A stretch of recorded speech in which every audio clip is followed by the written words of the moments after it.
There we go.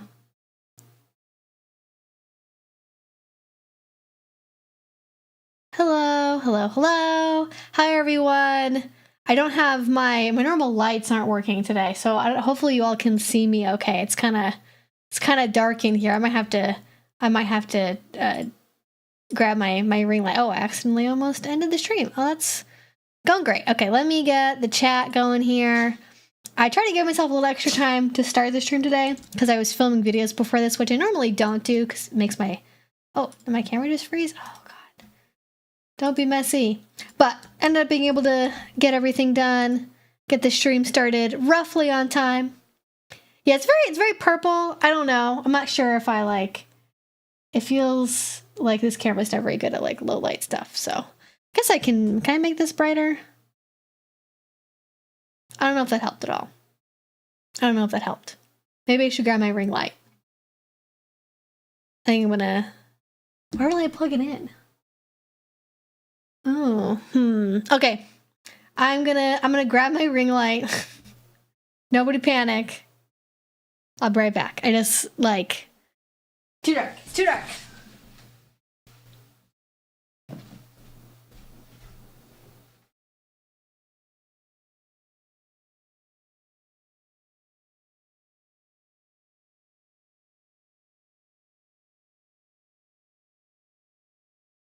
Oh, here.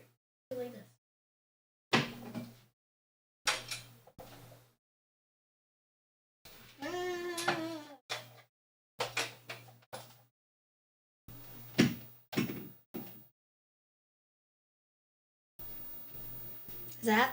Is this gonna be better?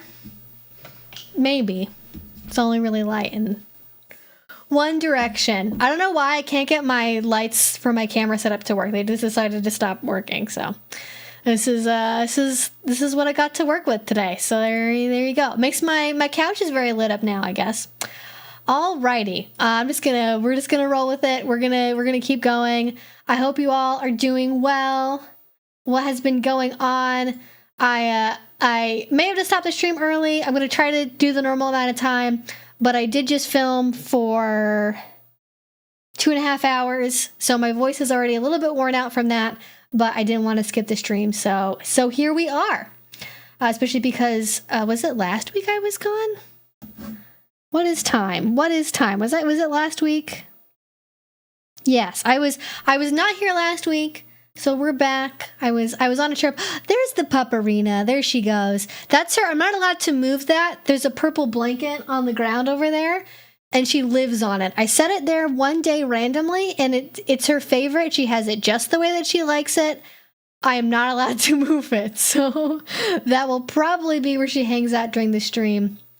But yeah, that's my life update. Busy weekend. I have work and a sick boyfriend and kids getting over sick. Oh, I'm sorry to hear that. I hope everybody's doing okay. Thank you for recommending the iodine mouthwash. It has been a game changer for my oral health. I love that. That's such a random thing to help people with, but genuinely I like it. The iodine mouthwash is top tier for sure. Top tier. Good evening. I've been watching your stuff for a while. It's given me a lot of insight to my favorite kink. Well, thank you so much. Glad you enjoy it. My first stream with y'all. Oh, we got a lot of newbies in the chat. If you're new, say hi or just lurk. No judgment. You know, don't say anything if you don't want to. But thank you all so much for being here. OMG this weekend is going to be awesome. Tomorrow starts with D&D. Then I have a birthday kinky party for the evening. On Sunday is a social rope class followed by another kink party. Wow, that does sound like a lot. Good luck. Pace yourself. That definitely, after a weekend like that, I would definitely need some aftercare on Monday and like a very relaxed, chill Sunday evening before work on Monday. But hope you all enjoy it. That sounds really good. Especially is it kinky D&D too, or is that unrelated? A lot of people in the kink community like D&D, so that wouldn't surprise me at all. Do Pomeranians keep stirring up trouble? Mine doesn't. She's like not very good at it. The most trouble she gets into is like trying to eat a crumb off the ground occasionally. That's about it. My ghost light is on in the bathroom again. So many weird things happen around these parts, you know? Alrighty. Well, that all being said, thank you all so much for being here on this Friday evening. I'm going to go ahead and get into it. So if you haven't been here before, if you haven't been back in a while, always good to set some baseline. So this is an 18 plus only live stream. If you are not at least 18, please do not be here. That is for your safety, my safety, everyone's safety. And as well, if you could read the rules and the FAQ down below, there's lots of good information in there about essentially some of the common things that people want to know about. So if you want to know about how to tell your partner about BDSM, if you want to know where to buy a flogger, if you want to know what you should do if you want to go to your first much, there's going to be links to all that in the description box. And if you want to make sure that I read your question, because this is an interactive Q&A where you guys ask questions and I answer them, you can use a super chat right here on YouTube, or you can go to the link below and use Streamlabs. And if you go on Streamlabs, that means YouTube doesn't take 30%. So if you want to not give Google free money, you can use Streamlabs, or just do whatever you want. And then I will answer it right away, basically as soon as I get done with whatever question I am currently on. And you will skip to the front of the line. Otherwise, I answer questions in the order they come in. So if you want to make sure you get your question answered, I would ask it early. Please do not spam the chat. I don't have like 1,000 people in this live stream. So if you want to ask a question, you don't have to keep spamming it every 10 seconds. I give people an opportunity at the end of the stream to re-ask a question if I didn't get to it. But otherwise, I do try to go in order. If we're on a theme, I'll keep up with that theme for a minute and then I'll go back and then we'll answer questions that are next in line after that. Ooh, hit the big 33 yesterday, and I'm currently packing for a cruise on Sunday, flying tomorrow and meeting up with a dom I'm in a long-distance relationship with, all to say I'll be in and out this evening. Oh, no worries, Trixie. Congratulations. Happy birthday. I hope that your cruise goes well, and also you meet up with your LDR dom. That sounds very fun.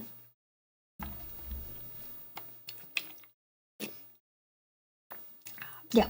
And it's also, each thing's also for my safety too, because I don't want to give a minor advice on how to do BDSM. I'm not really in the business for that. Are you planning to go to Southeast Leatherfest again this year? Yes, I am. That's an easy one. Okay, I'm going to scroll back up here. We're going to get to some questions. Okay. Okay, big one. Big one for the first question. Thoughts on Marilyn Manson news and what that possibly means for victims and his career. So, if you guys have not kept up with the news, I am going to be making a video about this, and it's going to be a rough month of videos for me. I earlier today, lest anyone keep asking me about if I'm going to be covering something or not, I just got done filming a video that's the first part of a 2-part video on the allegations against Neil Gaiman. So if you wanted to hear my opinion about that, I just filmed it. I did one part that's covering the allegations and talking about the supposed kink elements in those allegations, and then the part 2 is going to be talking about the media coverage and how the media talked about BDSM in relation to those allegations. And then today, as I was getting ready to film, new news about Marilyn Manson broke, where earlier, like a couple weeks ago, maybe a month or two ago, his lawsuit that he had sued some of his accusers, his lawsuit got dropped, and so that went away. And for years, we have been waiting to hear whether or not the LA District Attorney will pursue charges against Marilyn Manson. Again, 4 years. And then earlier today, they announced that they will not be pursuing charges against him. And I think that they were very careful in the way that they framed their announcement. They were very specific that it was because of, at least in one, for part of the alleged crimes, it was because of the fact that the statute of limitations had passed. And so kind of regardless of the quality of evidence there, it couldn't have been prosecuted anyways. And then secondarily, with the assault allegations, those couldn't be prosecuted additionally because of the fact that they felt like it was less likely that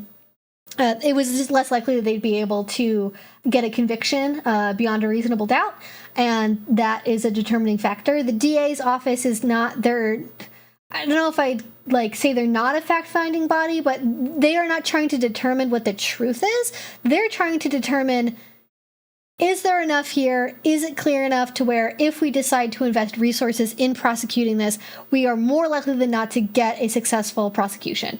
And like the fact that it took 4 years to determine that's really annoying. And I know that there are people that are going to take this as proof definitively that Marilyn Manson is totally innocent, because everything he does is proof that he's innocent to some people. I think in terms of his career, you know, no one really gets canceled that doesn't cancel themselves, right? Like Dave Chappelle was just on SNL again. Chris D'Elia is like still in the comedy circuit. What's his face? The redheaded guy that like to jerk off in front of Louis C.K. Louis C.K. still has a career. Pretty much everybody who didn't end up like literally physically being in jail like still has a career. So Marilyn Manson is still going to keep making music. I mean, even the last like decade and a half, he hasn't really been at the height of his fame anyway. So he's going to continue to have like a probably moderately successful like long-term music career. I don't think that's going to change, especially because of like the nature of his fandom is very like invested in him and like personally identifies with him very closely. So I'm not expecting like suddenly people to have a change of heart and for him to have his concerts protested or boycotted or anything. That was probably never going to happen. So he's going to keep making music and having a career. I do hope though, moving forward, regardless of that the accusers find peace. They're not like continually harassed for the rest of their lives. I know for a lot of them this has been very mentally impactful and a very arduous process. Like just imagine if you will, you ended up in at the very least a toxic scenario with a very famous person who's quite wealthy and is eccentric and has a rabid fan base.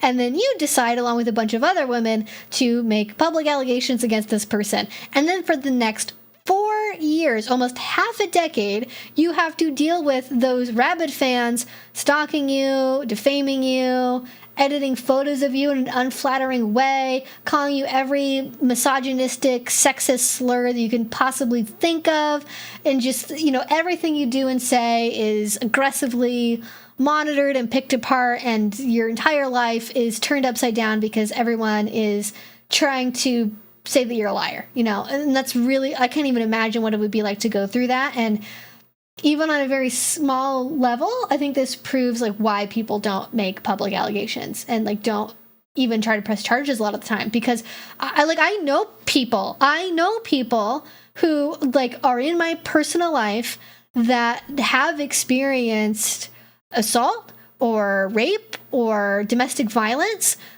and would not press charges, not even attempt to press charges against the people involved, because those people had positions of authority, or they didn't have concrete evidence because they didn't like have a therapist, they didn't have a journal, they weren't taking videos and photos of stuff at the time, or even if they were, they got deleted, their phone got stolen or whatever, you know.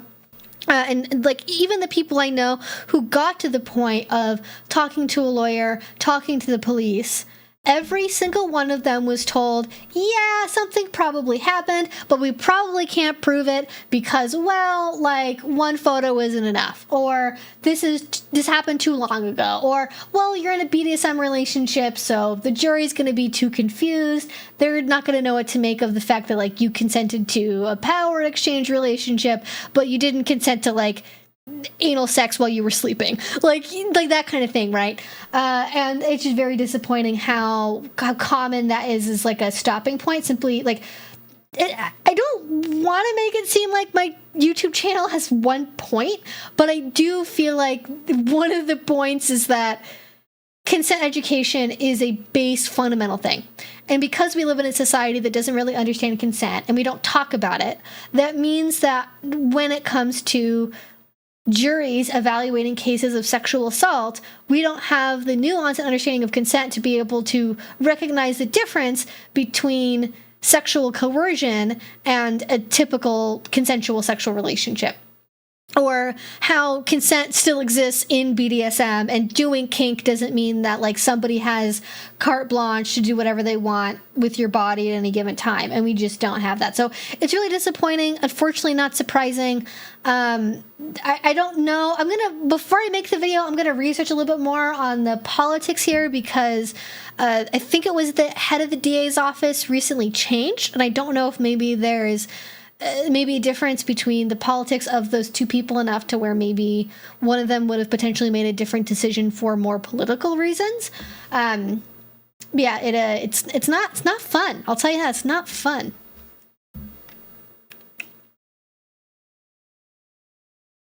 One of the things this past year has taught me is that if you have money in the United States, then the court system is explicitly built in your favor. Yes. Yep. Exactly. Yeah. I mean, like, okay, you get if you're accused of something, you can get a public defender, sure. But like, if you want to prosecute somebody, you're going to want a high-powered lawyer who's going to fight for you and be in your corner. And if you can't have that, then that's going to be real rough for you. It's definitely, in a lot of ways, it's a money game, and that is why people oftentimes do bogus lawsuits, is because they intentionally want to completely drain somebody's financial resources. Like, heaven fucking help you if you ever get, like, there's two things in America that you should be very afraid of happening for you financially. One is getting some kind of catastrophic illness, like a cancer diagnosis or some kind of weird like disease, like financially devastating. And or you also probably don't want to end up with like somebody trying to sue you, because those, like, that's not just like annoying or even reputation ruining. It's like, I went from having like 5 figures in my bank account to having $0 in my bank account, and I literally only had legal representation for 6 months. Like, the mind boggles, honestly. What are your thoughts on separating the art from the artist with Gaiman and Manson, or in general? I am someone, and I can't speak generally to what I think is right for all people. I am someone where I don't believe in separating the art from the artist. I think that somebody's art is, to a certain extent, an expression, a reflection of their values, and their personal beliefs influence their creative process. And to me, it feels icky to consume content, which is sort of a cutesy way of saying it, but that's how it feels. It's like, it feels gross to me to consume content that I know was made at a time and made in a frame of mind where like things that I don't agree with were like happening or being done, or that like the even more than that the product I'm consuming, because of its popularity, was used as a way to manipulate people, especially in the case of Gaiman. I think that that's a lot of what was happening there. Is like, you know, before he got really famous, there's at least one story from the 80s that involves him allegedly aggressively pursuing a woman without clear consent, and then it rapidly escalated from there. Like, even just like 5 years later, he was doing a lot beyond that, according to the allegations as they're presented.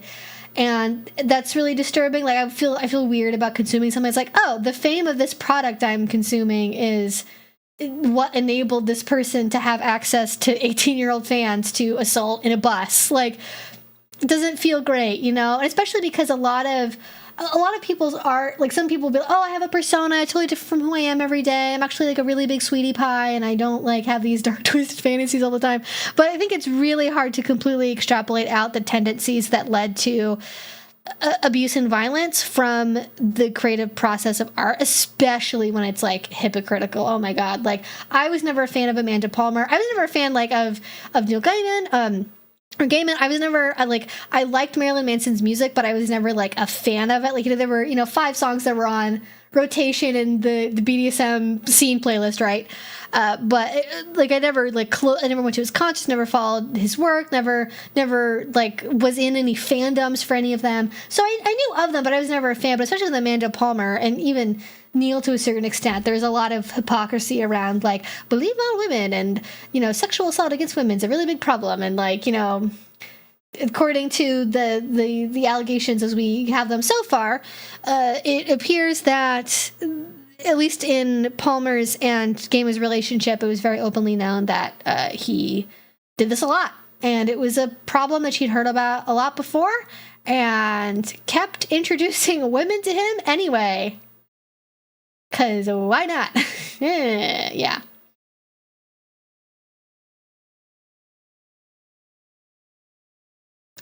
It depends. For me, I agree with what you're saying about if you know the person is bad. If you know the person is bad, but the other direction of the art makes me uncomfortable, means the person is bad. Well, I'm not. I mean, I guess that sounds like a completely different scenario. Like, I'm not talking about scenarios where like the art makes me uncomfortable, so I assume the person is bad. Like, that's not what's.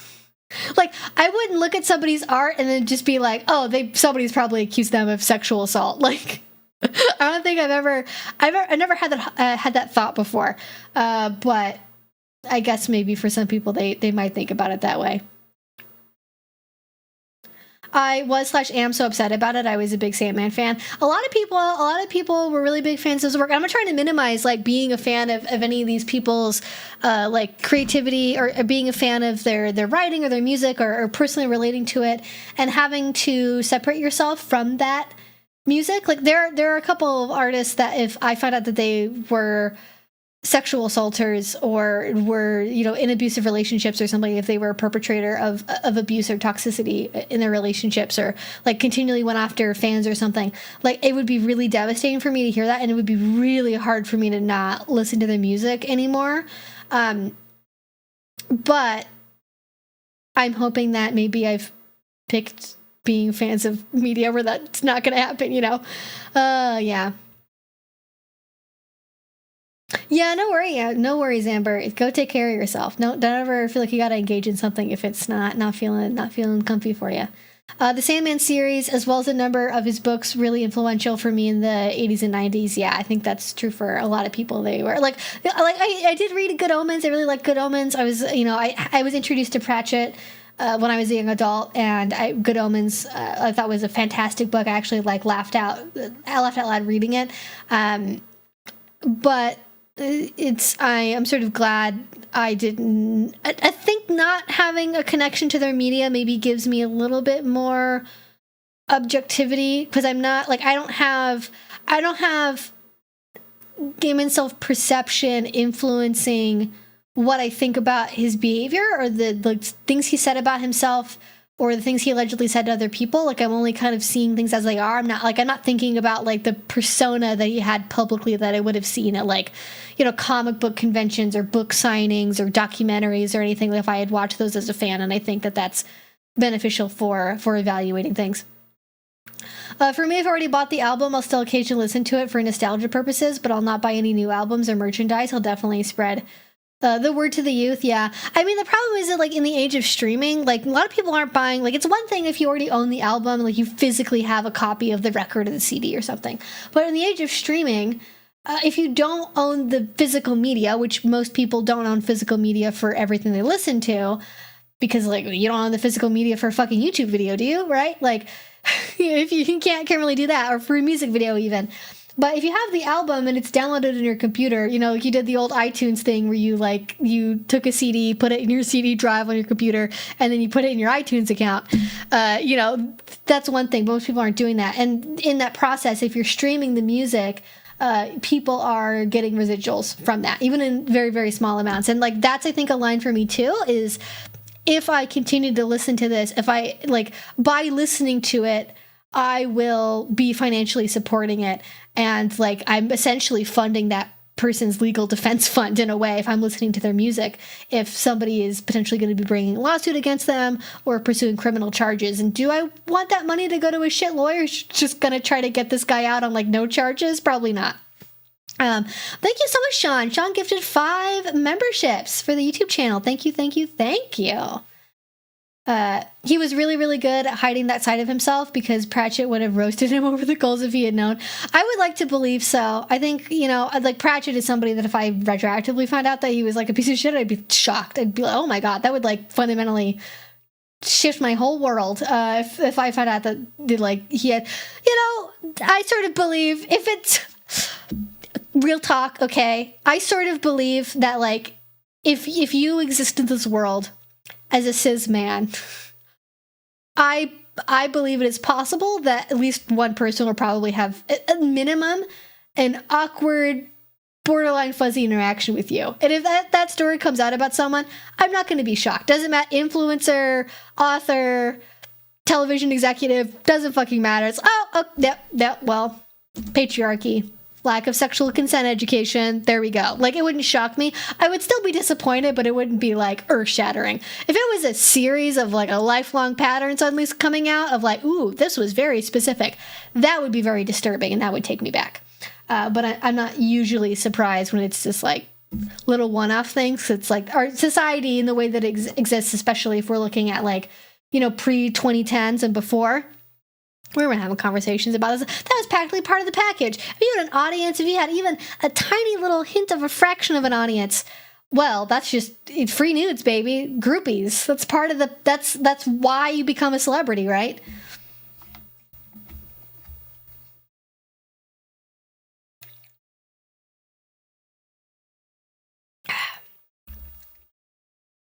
Good people can do a bad thing. Does that make them a bad person?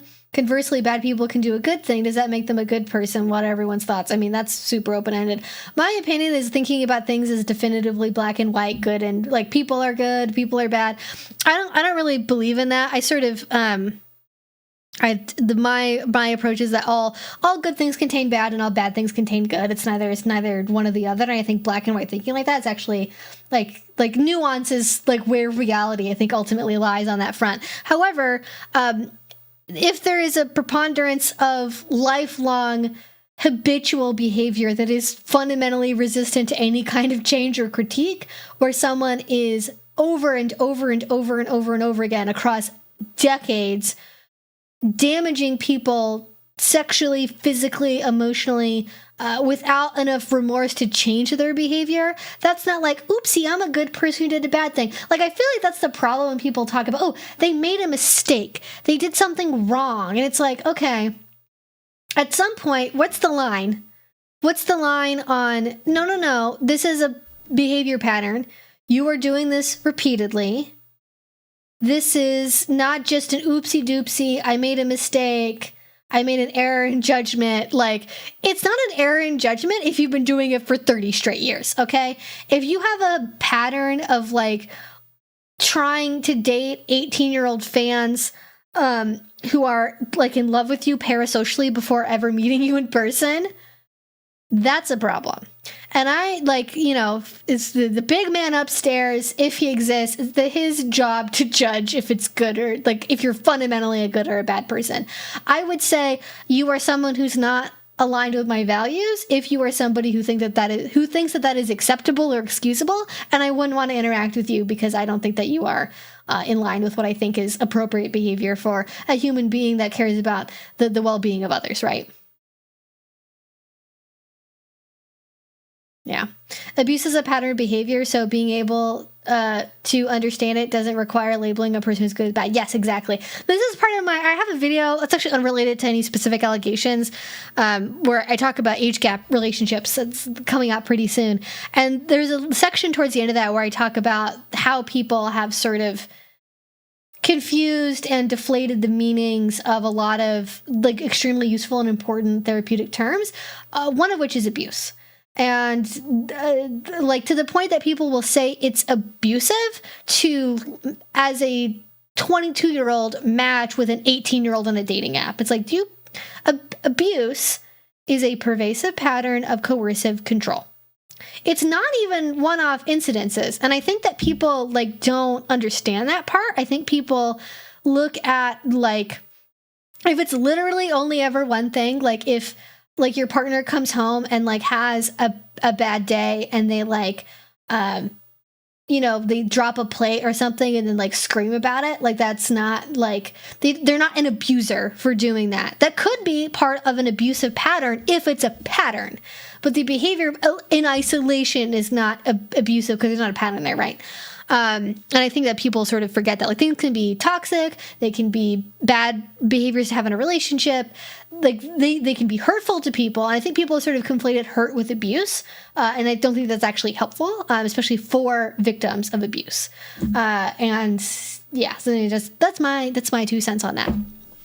But yeah, I think sort of trying to understand people as either good or bad. You know, they just, they did one bad thing once. Like, that's very, to me, that kind of thing is very boys will be boys type energy of like, oh no, they just made a little oopsie. Like, bitch, it was not an oopsie. That shit was on purpose because I thought they could get away with it. That's what fucking happened there. Yeah. Agree, people cannot be definitely good or bad in strict moral terms. Yeah, we're human beings, you know. It's the good place thing, right? Where it's like even the most perfect human being on earth who tries as hard as possible to live the best life possible with the least harm being done to everyone else still gets sent to hell because of the impact of like modern life on existence. Yeah, it's a tough one. It's a tough one. Like, I'll be real, I've probably done at least one cancelable thing, but I learned from my mistakes and it was on the people I heard to forgive me or not. Yeah, exactly. Yeah. I think, you know, especially, again, the society we grow up in, the fact that we're not taught about consent, like, most influencers, most educators, I'm sure I've done something at some point that's like, I maybe don't remember it, but like, is like somebody could be like, that was really hurtful, you shouldn't have fucking done that. And I'd be like, yeah, I was 20, and like, it's not an excuse, but like, I am different now, and I've learned from that. I think that's maybe one of the main differences, too, is if it's a pattern, and do you change? Because if it's one time once when you're like 18 to 23, 24, and then you go, oh, fuck, I'm being an asshole, and then you change, that's, to me, very, without having to be canceled first before you change, that's a big difference. One of the most valuable tools to get added to the narcissist/abuser's toolbox recently is the pop psych language that has become so pervasive. Yeah, that's actually the point I make in the video. It's like, I'm suspicious of the fact that we've, like, is there some kind of fucking agenda about generalizing the language of abuse? And it wasn't abuse, there was some other, I think maybe it actually was abuse, because it was in the context of people being like, your boyfriend's abusing you because he's 25 and you're 20. You know, it's like, without any other details, just the age, just that it alone. And it's like, you know, who benefits from that? Is it like, to some extent, it could be young people, you know, trying on new, you know, like, you know, like when like kids try to figure out new words by just like throwing them around sentences and be like, is that how I read this in a book? Is this how I'm supposed to use it? Like just using the words wherever they seem to fit in a sentence and just seeing if they stick. And I wonder if it's a little bit of that of like, is this? I'm checking. I'm using this word. Is this actually what this is supposed to be? So I think it's that. But a lot of the people who were talking about this are older themselves. And it's like, what's your motivation here? What's going on? You know what I mean? Yeah, I've seen a lot of people these days just equate being rude or mean with abusive, but then also excuse really manipulative and controlling behavior is not so bad because no one would say, yes, exactly. It's the conflation of those two things happening at the same time of both, like, oh, you're being rude, you like, you know, you raised your voice one time because like you'd just gone through being fired at work or something earlier that day, and then your partner was like, whatever, right? Like something happened that like, oh, like you were already activated, you were angry, it doesn't excuse the behavior, but there's like a reason around it that like is like, we can draw a line for why that happened the way that it did. And like people will call that abusive, but then they're like, you'll look at a situation, even like maybe some of the accusations against Neil, and they'll, because I'm on a first name basis with him, because I don't give him the respect of referring to him by his last name exclusively. Like people will look at those allegations and be like, well, but they texted and they used a fucking smiley emoji one time, so that definitely means that she was into him. And it's like, how can you like be so convinced you get the nuance of these scenarios and then at the same time, in the same fucking breath, be like, well, I think that she actually was into it because the vibe of this text message to me reads like she wanted him. And it's like, what are you talking about? What's happening? Oh, God. Yeah, it's terrible. Oh, we have 175 people in the live stream. Hi, welcome. Hopefully you enjoy my rambling about Neil Gaiman and Marilyn Manson. It's a tough one. Yeah, people are very intense about using psychological words for inappropriate stuff. Writing kinky fiction is a maladaptive coping mechanism that hurts yourself and others. You're enabling abuse. Yeah, exactly. And I think there is I don't love this book, but there is an idea in it that I think has a kernel of truth to it. And it's like, so you've been called out or something. I don't know. I don't remember what it's called, but something like that. And the idea one of the ideas in the book is that there's a continual overstatement of harm that people are prone to do.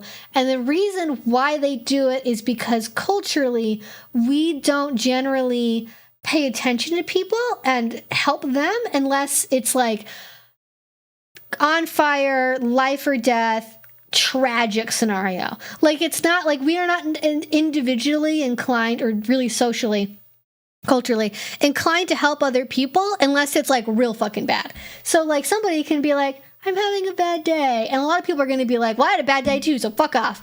And the other times, you know, in order to get the attention and the validation and the community support that people need, they naturally escalate the type of language they're using to attempt to signal, hey, I really need some fucking help here. This is really serious. To the extent that they will then put that onto the language they use with other people's scenarios because they're essentially trying to put a flag on it as being important to consider.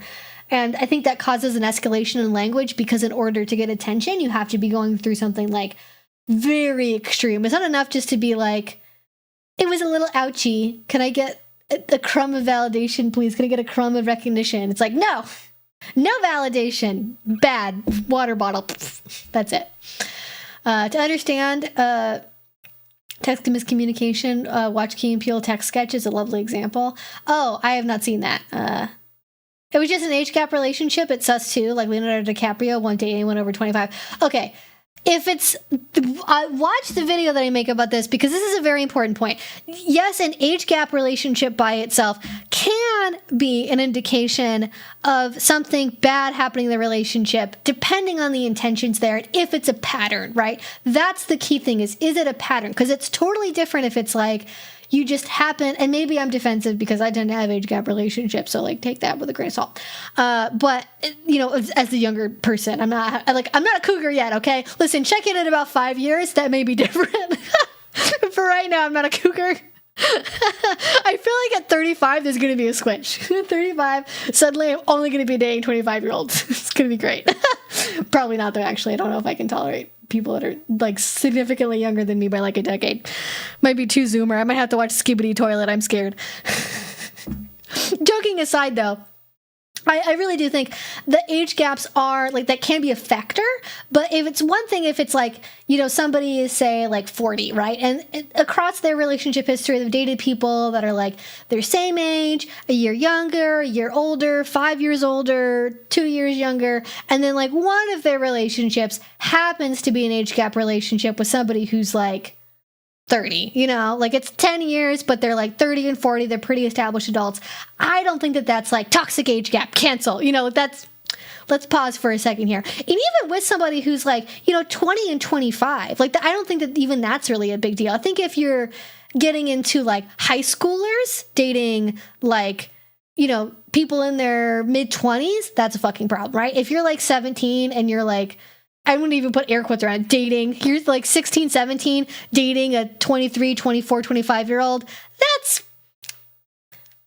what's happening there. What's going on? Let's check in about that. And certainly very, very big age gap relationships. Like if you're talking about like, you know, 22 and like 55, and it's a pattern, right? Like the 55-year-old only ever dates people who are under the age of 26. That's gonna be a question mark there. But it's not, I think, age gets used as a proxy to try and assess other things. I think age can sometimes, depending on what the age is, tell us a little bit about how vulnerable somebody might be. But there are scenarios where like two 22-year-olds are in totally different places in their lives, right? Like if you're a 22-year-old, I've talked about this in other videos before. If you're 22 years old, and you're like, you own a car, you like have your own apartment, you've just graduated from school, you have a bachelor's degree, you have a really secure, well-paying job, you're very connected and close with your family and friends, you have a good support network, you know, you don't have any significant outstanding physical or mental health issues, you haven't come from an abusive background, things like that. You're pretty set up for life. It's probably most of the time not gonna be abusive by itself for you to be in a relationship with somebody who's like 26. Like, even 30. Like, you're pretty set up, you're independent, you have a support network. Like, if abuse comes into that scenario, it's not necessarily going to be because of the age. And that isn't alone, like, necessarily a massive vulnerability outside of maybe relationship experience, right? Like, let's say this 22-year-old has been, like, you know, they were in like two plus year long relationships, right? They dated somebody for 2 years between 18 and 20, and then again between like 20 and 22, right? They have some experience in other relationships. Where you can have another 22-year-old who's like living at home, has a physical disability, severe mental health issues. Their only other relationship experience was abusive. They have a complete lack of self-confidence. They don't drive a car. They are dependent upon maybe like medication or like physical support in some way. You know, they haven't gone to college. They never lived independently. They don't have any like relationship education around like coercion or consent or anything. That person who's 22 is going to be if they're in an age gap relationship, that's going to be some fucking red flags. Because that's like, okay, they're not like well enough to be in a relationship with somebody who's like 5+ years older than them, in my subjective opinion. What's going on there? And I've known people who have been like, well, but they're 22, but they match with me on fucking Tinder or whatever. Okay, fuck off. Like, I'm sorry, if you are 40 years old and a 20-year-old that you know has like all of those issues I just listed matches with you on Tinder, and then you start going out and dating, and like they clearly demonstrate that they don't have any relationship experience, that are very immature, why the fuck are you dating that person? What's happening there? What are you doing? What are you doing? I think it's also worth evaluating maybe not just a pattern in age, but a pattern in pursuing vulnerability too, and dependence. Because you can date people across an age spectrum and still be pursuing people who are vulnerable in other ways too. And that's important to consider as well. I think it really is about where you are in life more than just about age. Dating someone at a completely different and incompatible point in their life can be a real nail in the coffin for a relationship.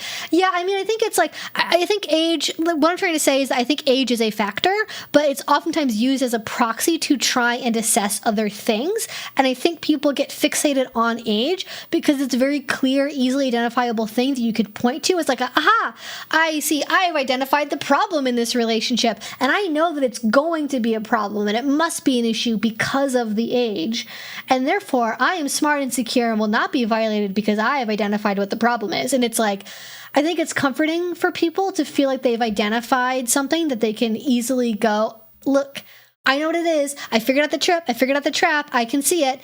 And even if that's not really what the thing is, there's safety in feeling like you have something like figured out. You have a key, you have a rubric to go from, right? Anyways, holy crap, I've just been talking for like 40 minutes. I did not think that my voice was going to be able to handle that tonight. I've experienced this multiple times, not proud to admit, but I have experience on this topic. I mean, a lot of people do. A lot of people do. It's not uncommon, not to minimize, of course, but it is, I think, more common than we talk about. When I was in my dating era, I didn't really have age rules because my options as a straight trans woman were so limited. Not being a gross chaser took precedence. I think that is perfectly valid. Like, there's depending on who you are in the world, some other factors are going to take priority in your partner sorting besides age, right? And even like, I think a lot of people have issues with like age gaps in the kink community and like polyamory stuff too. It's like, okay, if you're in a very niche community, right? You're a trans queer person in the BDSM community and you're like openly polyamorous.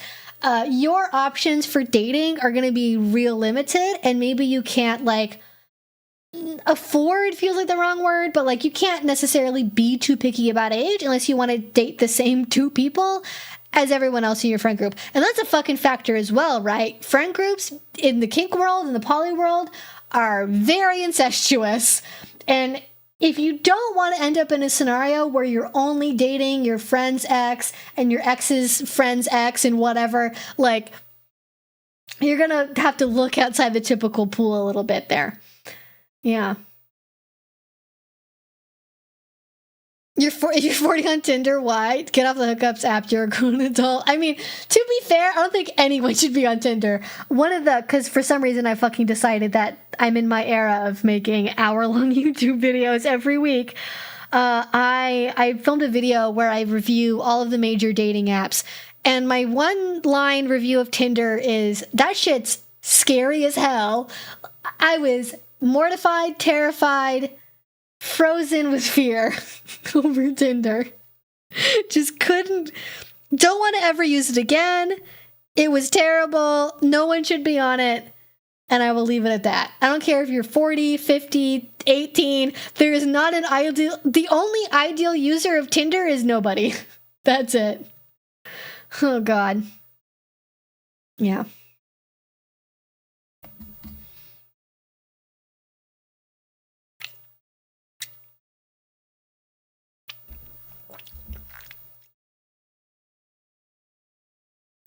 Also, if you want to hook up and there's an age gap, go for it, but just needs to be but it needs to be just that. Yeah, I mean, yeah, like, honestly, like, the main thing is honesty about your intentions, right?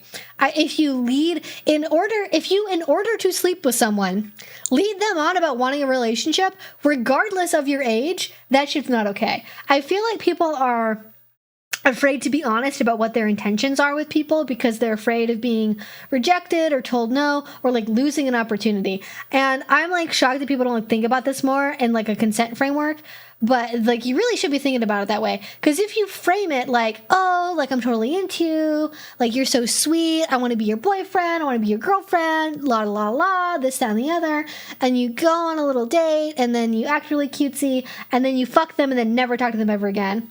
Or you go on one date once and then never again, and anything after that is just like booty call time. Or even, you don't even talk about going on a date, and then you're just like, oh, well, like, physical chemistry is important to me, so, like, before we go on a date, how about we come over to my place first? Like, I've heard people that have done that before, and why on God's green earth would you do that safety-wise? I don't fucking know, but some people do. And that's bad. Don't, just be clear. If you're like, hey, I'm not really into romantic dating, or I'm not really, like, I don't really want that long term in my life, but I'm totally happy to, hang out with you in a friendly way and then do hookup stuff or whatever. Like, just be fucking honest, man. Whether it's monogamy, polyamory, whatever, it doesn't matter. For the love of God, please just be honest with people about what you want, because otherwise people's feelings really get hurt, and, people get misled, and then that's just like, you're not really respecting people's consent, are you?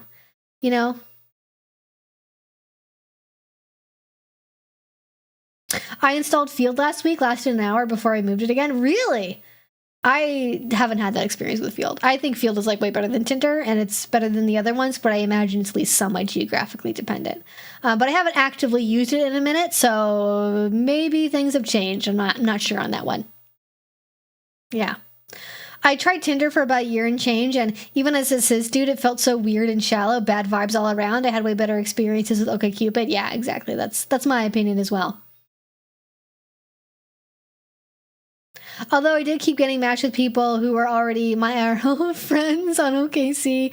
Oh my God, that's funny though. That's very funny. Anyways, I think let's get back into some more questions here. Getting towards the bottom of the chat. Let's get back to where we were before. But thank you all so much for watching. Thanks for being here on this Friday. Been offline for a while, just going to too many play parties. Hopefully getting some time for aftercare in there, Nimrod. But is there such a thing as too many play parties? I mean, I don't know if that's a serious question or not, but I will say, I think, pace yourself, monitor your body closely for signs of drop, take a weekend every once in a while for just recovery, get your friends together, get your kink friends together, rent out a little spa for the day. If you have like a sauna, like a day spa sauna, like a Russian banya, or you have like a Korean spa or something that's rentable, or just like a sauna room, a hot tub room or something you can rent out. There's a lot of those in the Bay Area. There's ones in Portland, Seattle, like I don't know where else, but everywhere I've been, seemingly there's some version of that. Get your friends together, 5, 6, 10 people, rent out a space. Just have a little relaxing non-kink. Have a little chit chat. Have a little, maybe have some fruit, have a little gossip sesh in the hot tub. Deeply, deeply healing, at least to me. I'm a hot water baby, okay? I'm a Cancer. What can I say? My fucking astrology chart is like a lot of water in there. One fire sign fighting for its goddamn life, let me tell you. But really, I think like being with people in like just a social setting to recover, having a movie night with people, having a little sleepover video game session over Discord, all that can be really fun to stay connected and be social, but then also have time for like physical recovery after doing a bunch of back-to-back scenes, you know?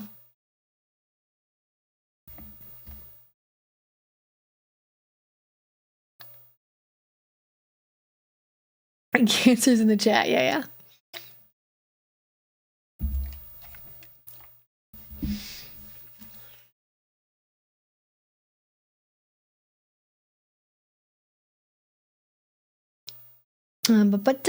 Okay, getting on to more questions. Just joined. What's up? We're talking about kink stuff, I guess. I first learned about kinky yoga from your newest video, by the way. Oh, good. Yes, kinky yoga is great. It is. D&D with my kink community. Nice.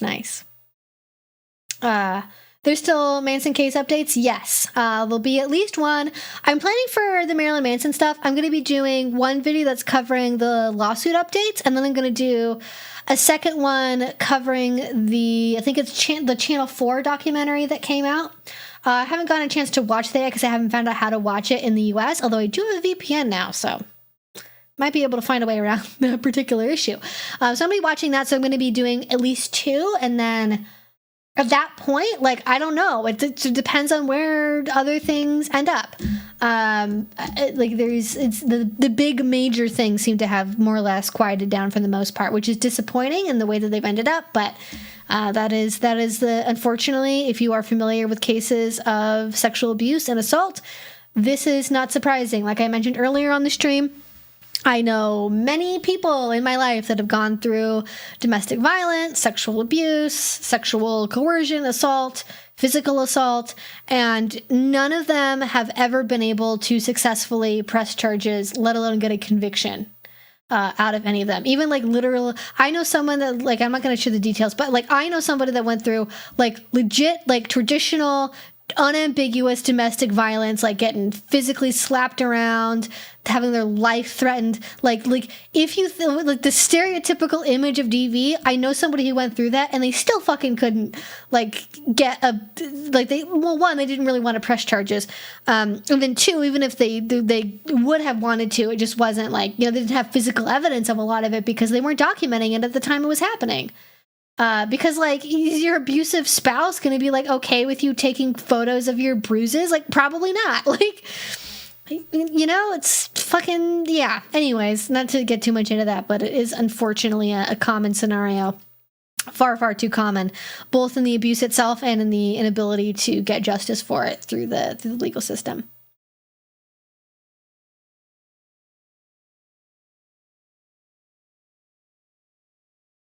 There is not really a kink-specific dating app that is worth using. Like, there's literally not any of them that I would not assume are a scam.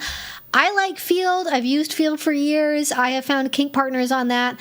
OkCupid, I think, is probably the best mainstream app for finding kink partners on. Hinge to a lesser extent, but the OkCupid, I think, is usually the better one to go with. Dating apps generally, though, are not a good place to meet kinky partners. I highly recommend meeting people at person events. For my kink relationships, actually, when I stop and think about it, all my long, only one of my long-term kink relationships has come out of meeting someone on a dating app. That's like a kink-focused relationship. I have other like relationships that didn't have kink as a main focus of them, that came from dating apps. But like most of my kink relationships that have been really solid and really good have come out of meeting people in person at events. So it is worth it, I think, for that reason, to go to events, try to meet people. There's all kinds of dating activities in the kink world physically. And I think actually, like, dating apps kind of fucking suck, and we kind of use them because we have to. Like, the kink community is like kind of fucking cool in that, like, you have this community space that oftentimes will put on events for dating, that it's easier to meet people to date. Like, I don't know how vanilla people do it. If you're vanilla and you're trying to date and the only option you have is fucking Tinder or Bumble or whatever the fuck, that's miserable. Like, you have to go, I have to go to a work mixer. I have to go to after work drinks. Oh, God, fucking just Just Minecraft me, all right? Jesus Christ. I cannot think of anything that is repugnant to me. It repels my soul. The idea of having to go to a fucking work mixer to meet a vanilla partner who wants to watch fucking baseball with me on the weekends. I will put myself 6 feet in the ground if I ever have to do that, okay? That sounds miserable. I'd literally just Minecraft me. Repulsive on a fundamental level. But I think kink, you get like fun opportunities to meet people that you are compatible with, that like, you know, you can go to speed dating events, you can go to mixers, you can go to munches, like you can meet people to date. And like, I found people all kinds of ways in the kink community. I haven't actually met anybody to date through a kink dating event. Just going to events is also kind of a foot in the door by itself. But that's my experience, my opinion. Your mileage will vary greatly depending upon the kinds of people you want to date, polyamorous versus monogamous, submissive versus dominant, yada, yada, yada, right?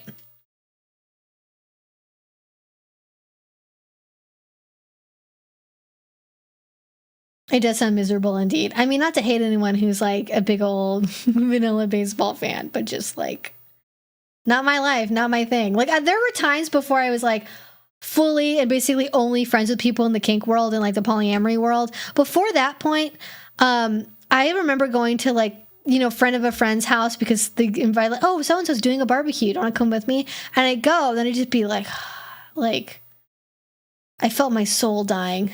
I was like, I'm not supposed to be here. They're talking about playing, I don't know, what, pickleball. I don't know. They're talking about playing pickleball and their fantasy football league and going camping, but just doing normal camping, not doing weird, fucked up shit camping. Listen, I love camping. I love a good cabin trip. But if you're not gonna, if you're not gonna do naked yoga by the river, if you're not gonna tie somebody up in the woods, what are you doing? I don't mean to be a hater, but like I am. Listen, I can be 5% of a hater, okay? I've been to some vanilla singles mixers and speed dating events, and they were emotionally draining and off-putting and not fun. Yeah, kink ones I think seem to be better. I think part of that is because people are like, well, we're all here for one very clear thing, and we all know what it is, and you can just kind of be out with it. You don't have to play weird games, maybe to the same extent you do in a vanilla setting. But it is weird regardless, I think. But we deal with the pain. Because life is about suffering, I guess. I have a question. I played with a dom at a party and things escalated and we are discussing a dynamic. I'm extremely reluctant though, despite the good play and connection. This is from Johnny Prince Charlie, BT Dubs. I'm really not sure about this because she's 18 and I'm 37. Ooh, okay, so we have a little bit of an inverted scenario here. We have a very young dom with an older submissive. And I'm assuming there's also, because of the age, just an inherent disparity in experience level here. If it was the reverse, right? If that person was both very young and also submissive, I would probably say, you can maintain a connection, but I would have very clear boundaries. I would be like, I'm happy to be your friend. I'm happy to be your confidant as you explore, in the kink community around us locally. But platonic play only. I'm going to set firm boundaries around like where I'm okay touching, if there's sexual elements or not. And staying very far away from romantic DS entanglement where possible. But because of the fact that there is like, it's going, it's not that it cancels it out, but instead of having two things going the same direction, you have two things going in the opposite direction from each other. So it does, I think, minimize maybe the potential for certain types of harm at least. If you're like, listen, if it doesn't feel right to you, don't feel pressured to do it. If you feel like you're only saying yes because you're just simply afraid of missing out on an opportunity, but in your gut it feels wrong to do, don't make yourself do it, okay? I'm not going to tell you to make yourself pursue a kink relationship that doesn't like sit right in your gut, okay? Like listen to that feeling. But if you're like, this is really exciting. I want to do this, but I feel like the age thing makes me, I'm not sure about that part of it. Again, I think it's worth setting up very clear boundaries, maybe just very different ones in terms of the frequency with which you play, the types of play that you're doing, the nature of your relationship, and then just really building in like regular check-ins, making sure that they're like connecting with their community, building in ways for that person to have independence and not codependence. I think that's going to be the most important thing. And just, you have to be willing to a certain extent to be the person who is setting limits on things that could be uncomfortable, but that are necessary, I think.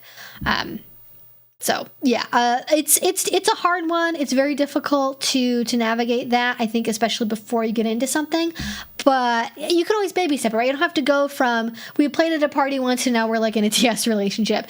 You can do, I mean, maybe you have done that already, but just to say it, if you haven't, you can baby step into it of like, okay, let's do more scenes. Let's not do anything outside of that scene space. Maybe explore what's possible within our scene spaces.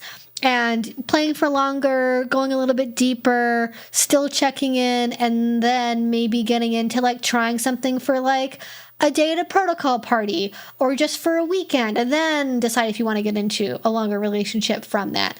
And like we've kind of talked about already in this live stream, not doing lots of back-to-back. I think that's where we more talk about this with S-types, but it is also the case for D-types as well. It's a problem sometimes to maintain a proper energy level and not hurt yourself if you are playing repeatedly every single weekend, extensively, very deeply. You know, have those breaks, have those check-ins, pace yourself. If you are playing and doing DSE stuff every single day, every single weekend, that might feel really, really good, but you might get so lost in the feeling that you end up, and this person that you're potentially playing with could end up ignoring warning signs and then not saying anything about it because they don't want to lose access to the things that are really working for them. But it's a tough one. But I think if you maybe test it out a little bit more, see if you can come up with a dynamic that they would be comfortable doing that are well within your boundaries, and then don't be afraid, even as a submissive, to be the one who is setting those boundaries and trying to stick to them, because oftentimes in relationships where there is a gap in experience, the more experienced party is going to have to be the one to work on having those boundaries maintained.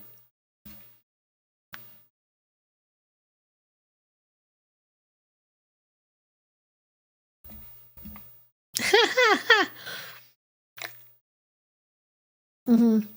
I remember trying to be a dominate teen. The phrase absolute shit show applies very aptly. Had no idea what I was doing. Yeah. I mean, I think it is a gift for a younger, newer dom to have someone who is more experienced, be willing to work with them.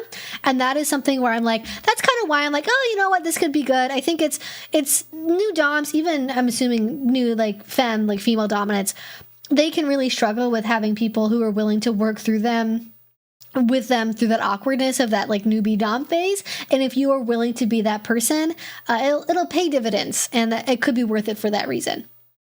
You know, if you know that you're a good person and you know that you are good with consent, then it makes it so maybe they're not going to end up in a worse situation with somebody else who maybe is less ethical.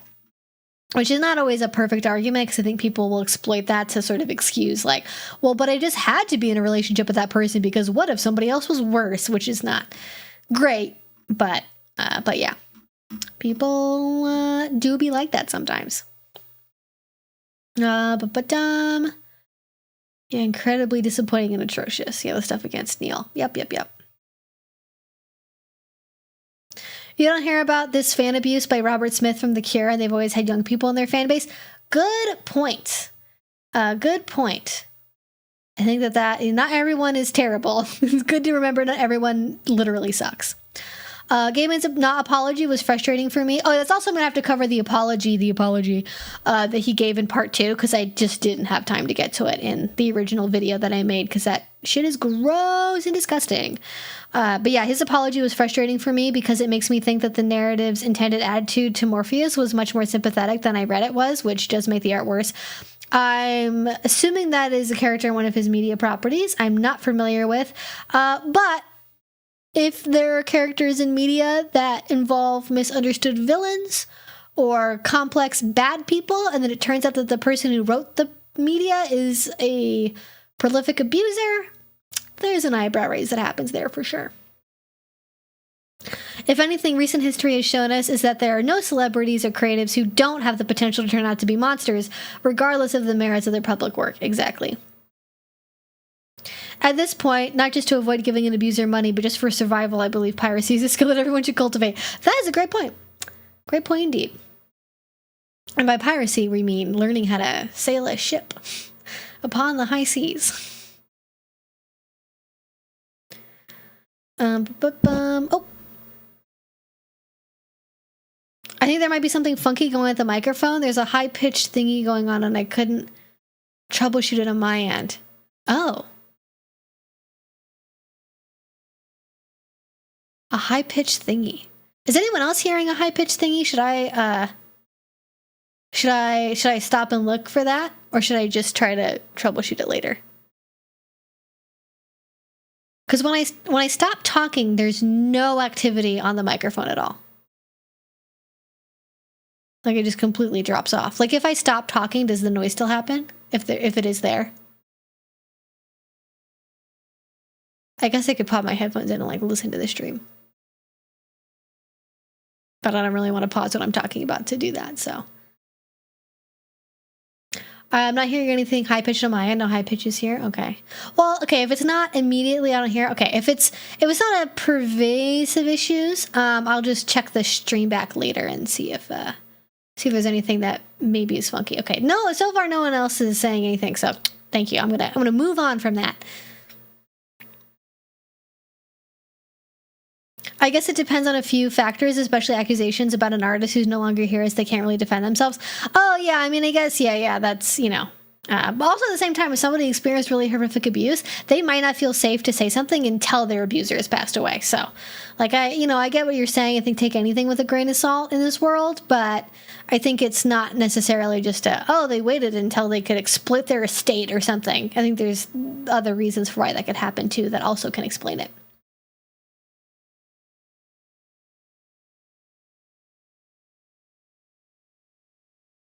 You mentioned damaging people physically, emotionally, and mentally. How about damaging people financially? I mean, yeah, sure. Totally a thing as well. I think I talked about that with frivolous lawsuits and trying to just drain somebody's money. I think that's certainly a thing that people do.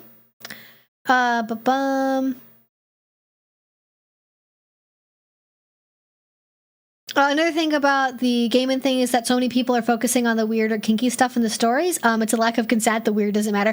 Yeah. I mean, I think we'll talk about that in the part 2 of people's like sort of shock reaction to the nature of the allegations. And like the way that I decided to tell the story of the allegations in the video is the initial like sort of first run through of the summary of the allegations. I don't mention any of the kink part at all. It's just a very top level. These women are saying that they were subjected to unwanted, rough, painful sexual encounters, which can be part of even vanilla physical and sexual abuse, right? Because sexual abuse is physical abuse. FYI, people don't realize that, but it is, and that's something that can be really hard to process. But sexual abuse is physical abuse. If you haven't heard that before. And then as we get into the more recent Vulture coverage where there's new allegations from people, then I go back through and add in the details of like, okay, here's the alleged BDSM elements, here's the details of what physically happened, and like they are disgusting and they are hard to read and talk about. That is true, but it's not just like ooh weird BDSM stuff. It's fucked up because it is extraordinarily clear as written in the allegations that this is like it's gross because the nature of what he made people do demonstrates a complete lack of respect for people's physical autonomy and safety and well-being, and that is why it's gross. There are like it's not even really the things he does are not even really like kink stuff. Like it's so vile that it's like, I mean, I guess you could do this as like a fetish thing, but it's not a routine part of people's kink relationships. Like, I'm not, in my kink relationships, I'm trying not to, like, randomly, like, tell people about traumatic things, so I'm not sharing the details right now. But in my kink relationships, I'm not negotiating to do that kind of stuff with people, right? That's not a factor in my relationships. But, yeah, I guess it could be for some people, but it's not part of the rota, not part of the rota there.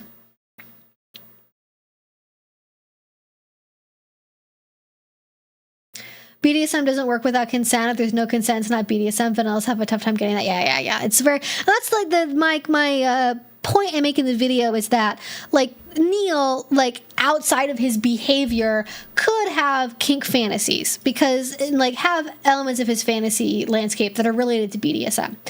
Because those things are very common, right? Even like having fantasies of BDSM that include elements of like non-consent. That is the thing that people fantasize about, like very obviously. But most people are not, because most people are not fantasizing about like the negotiation before you do a scene, right? Like people are not, the lines are fuzzier when it's the fantasy landscape you're thinking about, not the behavior. But in his behavior, which is the important factor, he does not demonstrate that what he's doing is BDSM. What he is demonstrating is the fact that he is using the guise and the terminology, at least in some respects, of BDSM in order to perpetuate consent violations.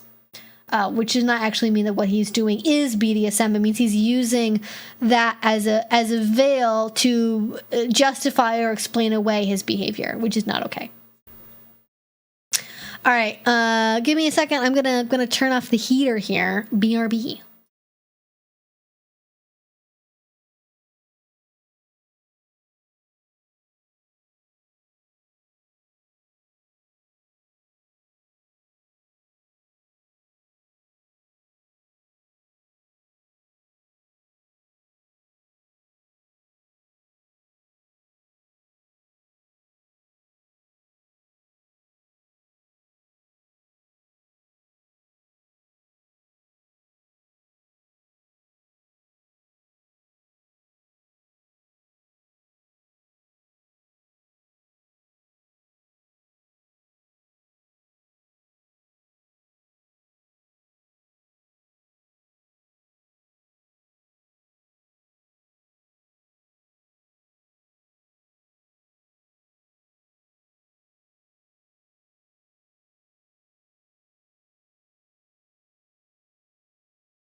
Oh, we're back. I also wanted a little bit of a voice break for a second there. So thank you for surviving without my presence on stream for like a minute or two there.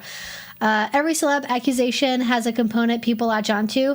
With Neil's BDSM, with Manson, Piss. Oh, is that what? I guess people latched on too. I guess. Okay.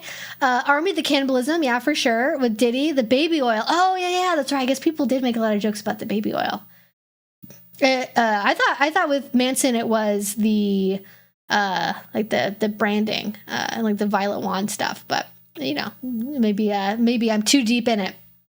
It really takes focus off of the victims and criminality of the situation. Yeah, it's very trivializing for other people to be like, oh, like it's the baby oil or whatever. Yeah, it's like, okay, yeah, people, it's too simplistic,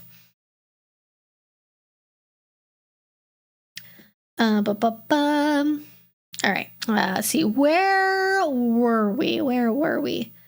Oh yeah, gaslighting. Yeah, people definitely misuse that one a lot. That's probably. I don't know if it's the one that's been the most overused. It's either gaslighting or love bombing. I'm sorry, somebody.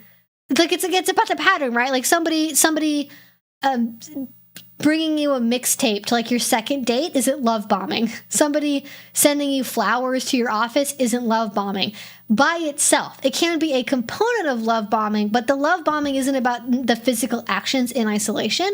It's about it being a pattern with the intention of it being used for something manipulative, as opposed to somebody being like a very doting lover, and also doing things within your consent, right? Because if you say, no, don't give me stuff, I'm awkward about gifts, and they do it anyways, that's bad. But if you like it and you show appreciation, doesn't mean you're secretly being love bombed. You just don't know it, right? Like it's just ridiculous. Okay, I've got a question here from Brandon, the Chihuahua. Hello, fellow Pepperino. How can I help my dom get comfortable with mingling with other folks from the community? I asked him what he thought about clubs and conventions, and he was uncomfortable. I know I should ease him in. Okay, is there like a part 2 to that, or is that just lost that? Okay. I know I should ease him in. Yes, I do think that you should ease him in. My question with that is, do you know what about it makes him uncomfortable? Because that could be a million things, right? It could be he doesn't want to see other people naked. He's worried about being compared to other people's bodies or ability levels. He doesn't want you to be flirted with. He doesn't want people to flirt with him. He doesn't want people to violate like physical boundaries.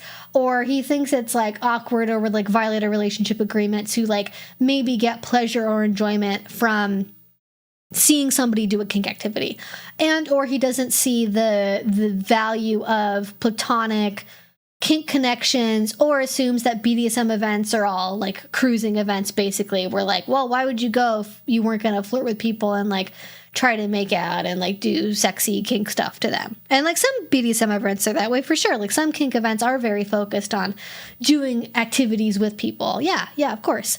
But at the same time, there are ways that you can address those fears, right? Like, okay, you don't want to see people naked. Well, at a munch, everyone's clothed. Okay, you don't want to have people flirt with you. Okay, well, don't go to an event that involves a lot of dating. You don't want to, see people who you might feel inferior to. Well, again, go to a munch, go to a social thing.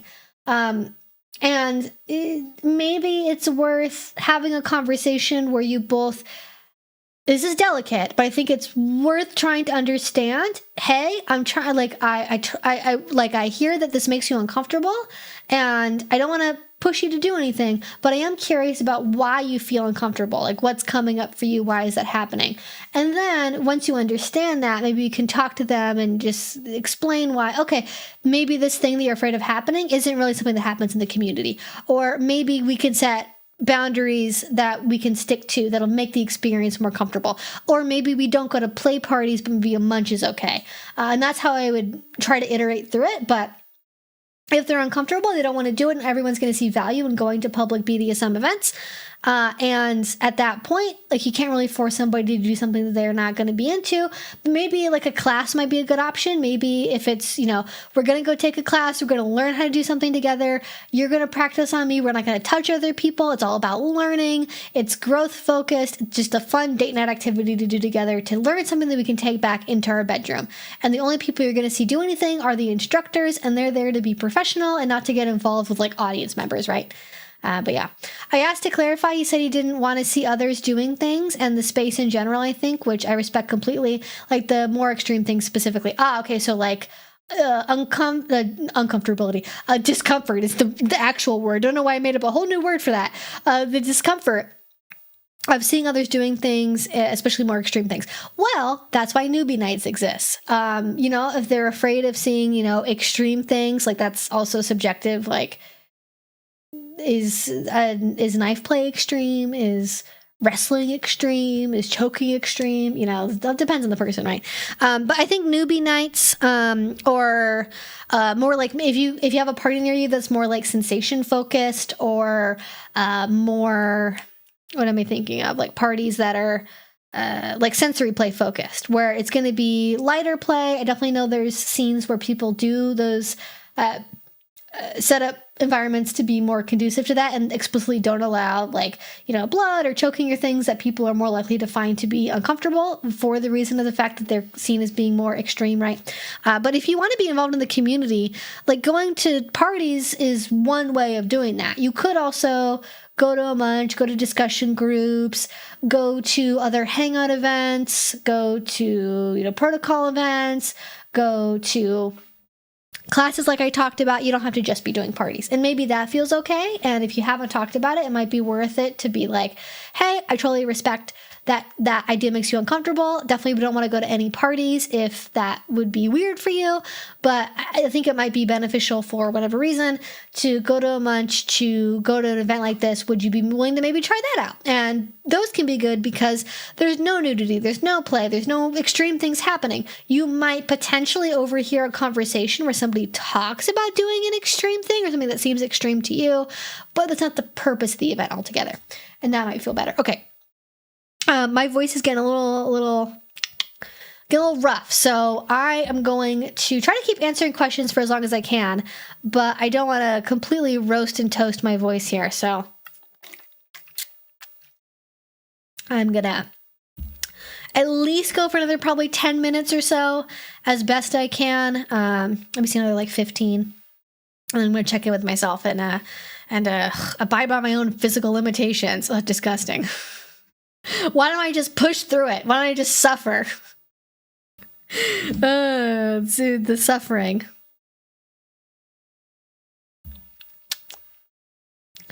Let's see. We're talking about maladaptive coping mechanisms. Just based on Google, you might mean so you've been called a narcissist. That might be it. I'm not sure though. Oh yes, so you've been publicly shamed. That is the book. Yeah, so you've been publicly shamed. That's it.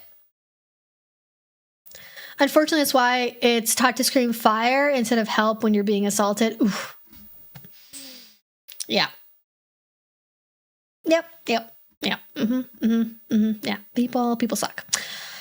The policing has gotten so ridiculous, it swung in the opposite direction of being overly protective and conservative. People will be up in arms because a 30-year-old dates a 40-year-old. Yeah, exactly. Like, it's weird, though, because it's not universally the opposite direction, right? Like, we're simultaneously going, like, fucking very backwards on sexual liberation and, people, being able to do things.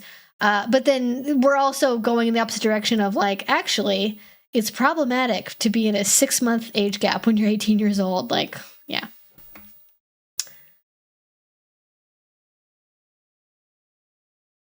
Never thought I'd hear that phrase in the year 2025 in a BDSM live stream.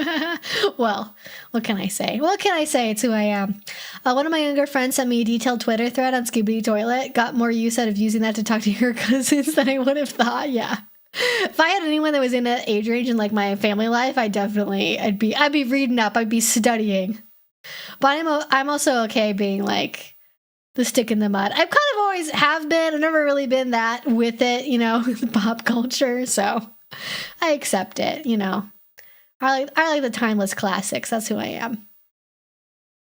There's a fine line between giving people educational tools and using that to desensitize people to the psychological concepts in order to delegitimize their points. Yeah, exactly.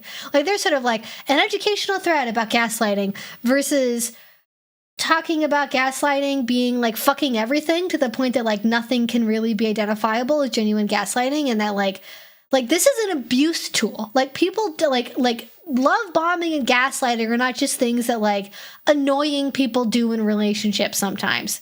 Oh, camera overheated. Fuck. Thought I turned off the heat fast enough. I did not get to it. All right, we're opening the window. God damn it. That was loud, probably. I'm sorry. I don't know. Do I have my fan? Where is it?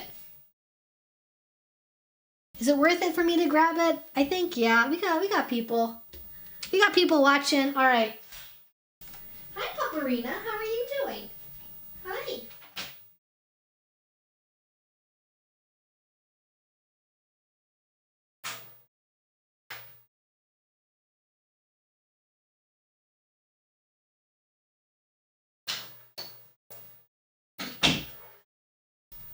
I need a new fan.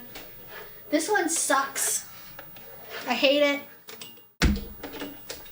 It's like the plug in it is terrible. It's rechargeable, but it's dog shit. I hate it. Anyways, that's my... I'm screaming my fan opinions as I plug in my fan.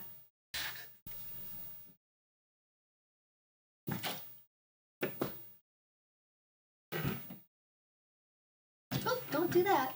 Don't put that in there. All right, here we go.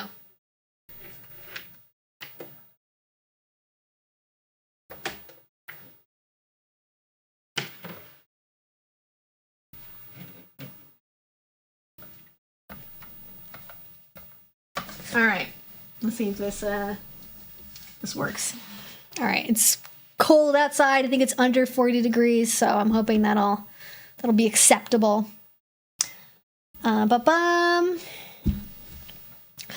Evie, thank you so much for your knowledgeable insights. I was wondering about how to better discern the root of my partner / mine's interests, or how to find that language. I'm fighting for her camera. Yes, rant about the fan, Evie, you go.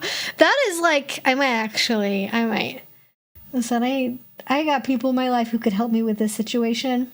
I should just ask them, like, can you help me with a fan setup for my camera that's not dog shit and doesn't require me hauling something out of my laundry room that I can just have on continually, that doesn't require me to like, have a whole extra space like taken up in my living area.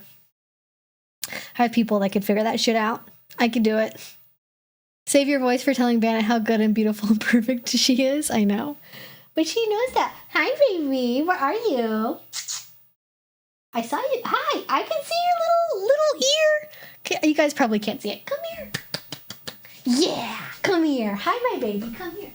Come here. Hi. Come here. Come on.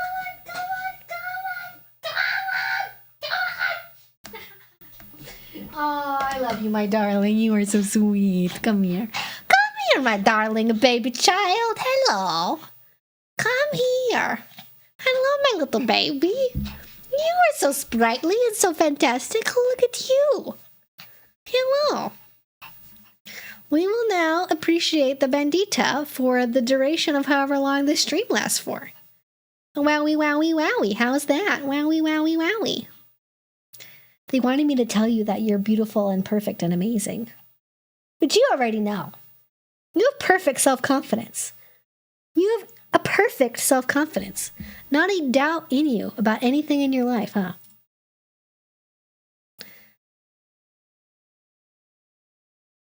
She's very energized right now, which probably means that she wants dinner and or food and or going outside.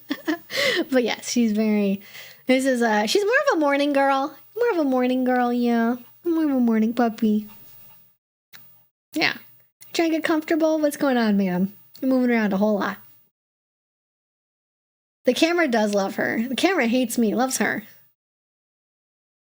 He is the cutest little bean. My overbaked potato, my burnt little bread. Oh, I adore thee. Okay, but I love older men, so what happens to me? I mean, like, good. Listen, it's good to be honest, okay? If you love older men, more power to you. I wouldn't say that I love older people as like a rule on purpose. I just happen to get along with people who are older for whatever reason, in more cases than not. What happens to you is you make sure that you are secure financially, you have independence financially, you have a good support network, you have good friends, you have separate friends from them, if you have good connections to your family, hanging on to those is always great. Have a good career. Just don't become dependent on people, and take your time when you're dating. And I think something I've talked about in previous videos where I've covered this is it's really important to check the motivations of why is that person with you, right? Are they with you because you have things in common, you have similar goals, you relate to each other really well, you have compatible love languages, or like, I feel like people who fetishize age gaps, if people do that, like, it's kind of obvious sometimes. Like, if they're the kind of people that are like, oh, it's so hot that, like, this 20-year-old's let me fuck them. Like, I've had people say that to me before. Not 20, but at one point in time, I had someone in my life that, like, was like, oh my God, I can't believe somebody who's this and this age is letting me have sex with them. And it was, like, really creepy and weird. And I was like, don't like it. You don't even know what I'm talking about at all. You just smile right at the camera. You don't even know. You don't know about nothing. You're just so happy. You got all your big brain cells in there doing God knows what. Just going to looking cute, I guess. You got your little paw right on my keyboard and just slammed your little paw down on the shift button. Yeah, we gonna type? Are you gonna write my script for me, huh? Yeah, there we go. Yeah, we got our little paws all rested. Yeah. Okay. All right. I love this dog so much. She is the alpha and the omega. She is everything. She's the beginning and the end of the world and the universe. But yes, that's what you do for an age gap. Wasn't I on a question before this that I didn't answer?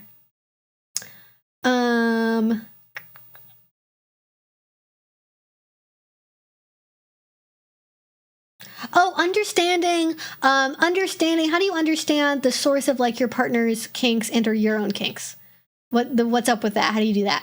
I mean, on the one hand, I think we can get kind of lost in, like, the narrative of, like, why we're into things. And I think understanding ourselves is important, but I think it's not, like, if you're worried about, like, where does this come from? Why am I this way? And you're overly focused on that, you're not really being present in the moment because you're focusing on, like, constructing the narrative of, like, why you are the way that you are. And that maybe isn't always super productive. But at the same time, I think understanding yourself is important. And I can't speak to everyone's experience of, like, why they have the kinks that they do. I would certainly look at, like, early life experiences, like things that are, like, important to your, like, sexual fantasy landscape.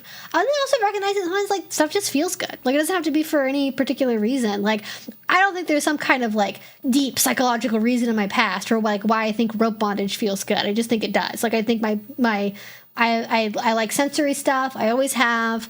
And rope is one way of getting a kind of sensory experience that I really enjoy. So that's where it comes from, and I don't, like, think about it too much beyond that, TBH.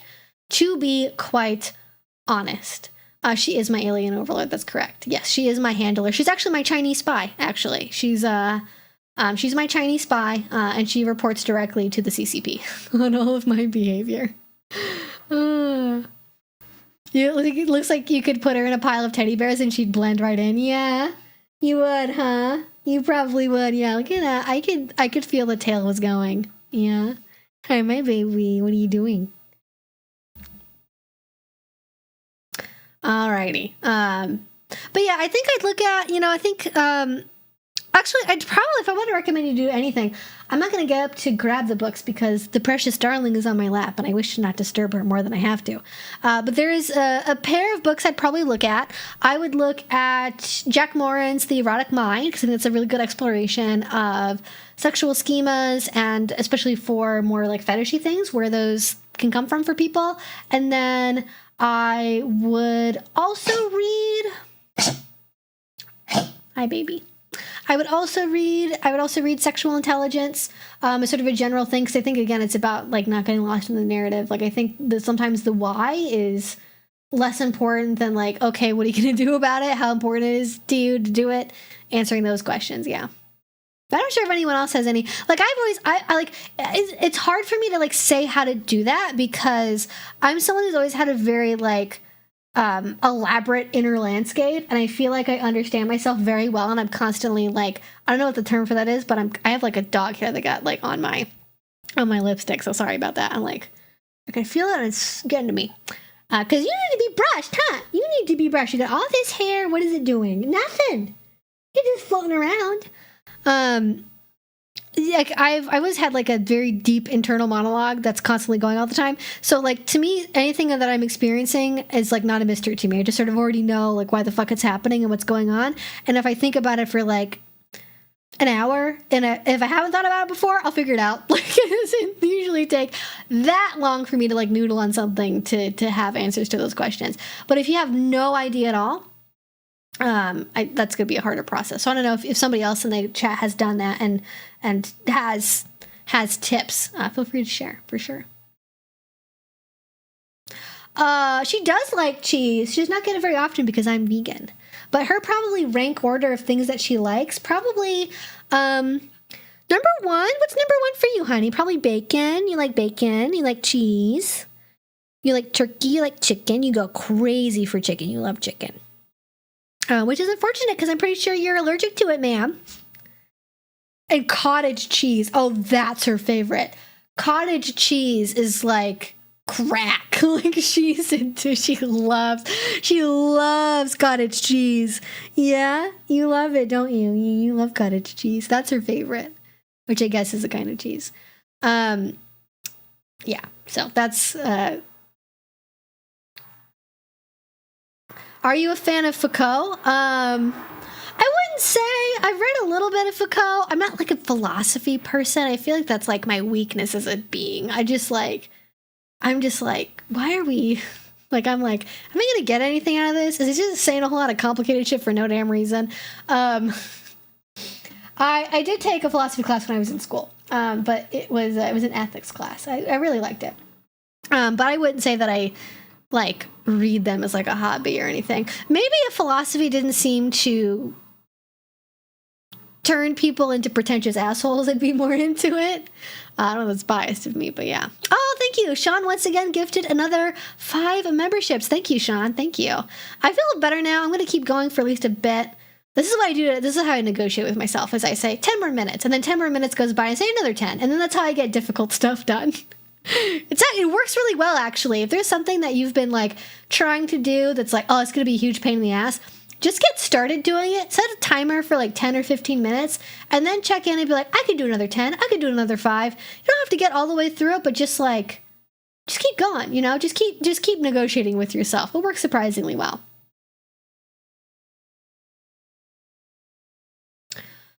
Could you do a live stream about poly relationships and going more towards lesbian directions when you were more hetero-focused? Well, first of all, I'll have you know I'm not heterosexual, and I don't only date people who are cis or are only men. So, like, first of all, let's not make any assumptions about how heterosexual I am. Second of all, I don't identify as a lesbian, so I can't give you lesbian poly dating advice, and I don't know any polyamorous lesbians. So if you want that advice, I'm not sure how to give it to you, and I think the answer is going to be culturally there may be some differences in navigating how to construct polyamorous lesbian relationships, but because I'm not in exclusively lesbian social spaces, especially not vanilla lesbian social spaces, I don't know what those things are. But I don't know. I don't think the advice is that different. I think there's some aspects of it that are like, yeah, if you're in the, more general polyamorous world, if you're somebody who dates men, you're going to be dealing with some of the aspects of patriarchy that can influence, male dating patterns. So that's just sort of a fact. But, outside of that, so the baseline stuff is really the same regardless, I think.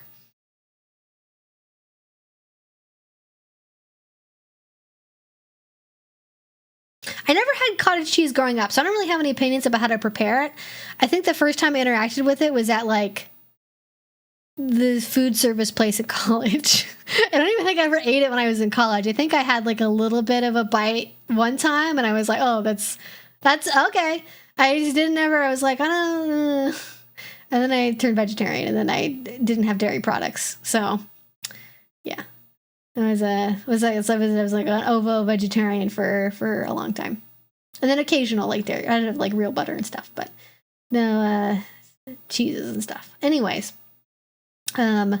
Do you believe age gap relationships become less side-eye, less suspicious of abuse as the younger person is older, above a certain age range? I mean, yeah. I mean, like, I think there is a difference between a 50-year-old dating an 18-year-old and a 50-year-old dating a 30-year-old or a 40-year-old. Like, yeah, if you're 40 and you're dating somebody who's 48, it's, like, technically an age gap. But at that point, like, does the age itself matter at that point? Because, like, the older you get, the less of a difference there is in... inherently, just because of the age itself, there's less of a difference inherently in, financial security, life experience, dating experience. Whereas when you're 18, it's a lot more implicit, like, because of the age, right? What is your opinion on younger people who say their type is just older people? I think that can happen. I think if you're like 16 and you only want to date people who are like your dad's age or your mom's age or a teacher's age or something, I think that is worth pausing and thinking about. I think when people have fetishes, there are people who have fetishes for dating older people. That is a thing. But that could be linked to something that might be worth talking to a therapist about, might be worth evaluating as like hey, is there something psychologically, schema-wise, attachment-wise that's going on here that's making it so you feel like you are only able to date older people or only ever would want to date older people? And that could just be like, that's what I'm into, and I think older people are hot, and that's just who I am. And it could be like, oh, well, maybe it's linked to like sexual abuse, or it's linked to some kind of traumatic experience or some kind of a thing going on. I don't know, right? But that could be a factor. And if that's there, it's something that you want to work through, I think it's worth knowing about. But otherwise, I don't think it's inherently a problem.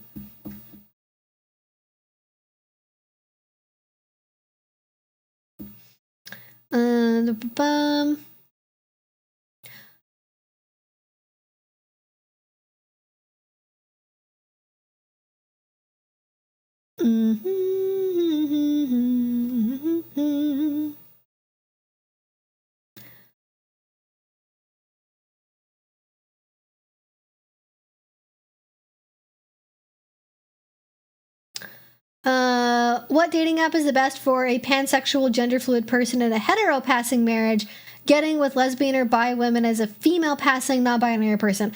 That is extremely specific. I don't know if I can answer that question. I would say probably OkCupid or her.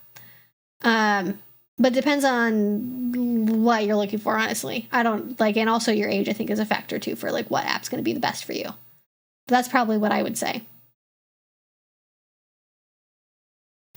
Maybe I live in a dead zone, but Field was mostly people looking for non-monogamy. The two people that like my profile didn't respond to my messages. I mean, yeah, like Field is a app for non-monogamy. Where I have lived, it's also got a lot of kinky people on it, but it is designed for non-monogamy primarily, not for kink stuff. Like there is not a kink dating app. At least not one that's like worth talking about and recommending. I'm sure I've gotten emails, like I've had like 5 different people in my email inbox proposing, I'm going to start a kink dating app, and then that never happens, or it doesn't ever get off the ground, because getting a good sizable user base for a new dating app is extremely difficult.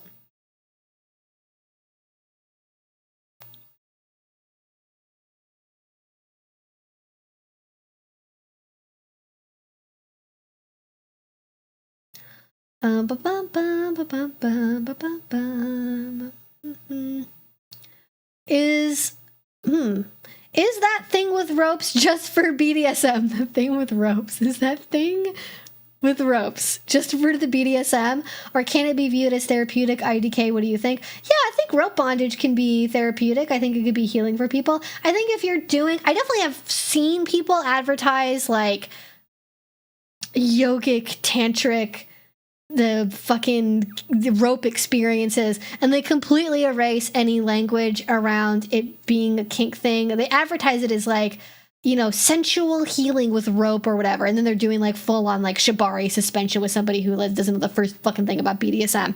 And that I find off-putting and weird, and it gives me icky cultural appropriation feelings, if I'm being entirely honest. I don't think that's maybe the best word for it, but that's the phrase that comes to mind. But I think, doing rope can have a lot of motivations to it. And I think it is, like, if you're tying somebody up, I think that is kind of inherently kinky if you're doing it consensually. There's kind of kink elements in that. But it can also be healing, therapeutic, calming, relaxing, whatever word you want to use as well. I think part of BDSM can be those elements as well. It's not an either or. It's part of the experience of BDSM involves emotional release and relaxation for a lot of people.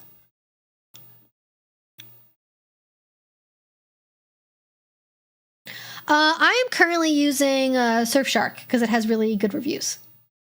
I found that was why when I go on Firefox, for some reason, if I open while my VPN is on, if I go to YouTube and I go to on Firefox, specifically not on Chrome or the other browsers, it'll turn it into the mobile version of YouTube and I can't turn it back, which is kind of ridiculous.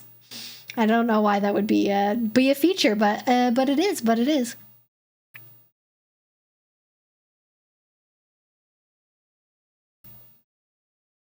I found this new app, BD, is a kinky dating app that pulls from your BDSM test results and matches you that way. I mean, that's interesting. It's available on Android. Oh, I wonder actually, because I know for a long time the BDSM test had a question about whether or not people would be interested in like getting more involved in the community. I think they actually asked about like some kind of dating app or some kind of application. It's still in beta. Do you know this app? The name is vaguely familiar, but I haven't used it before, and it might be worth looking into.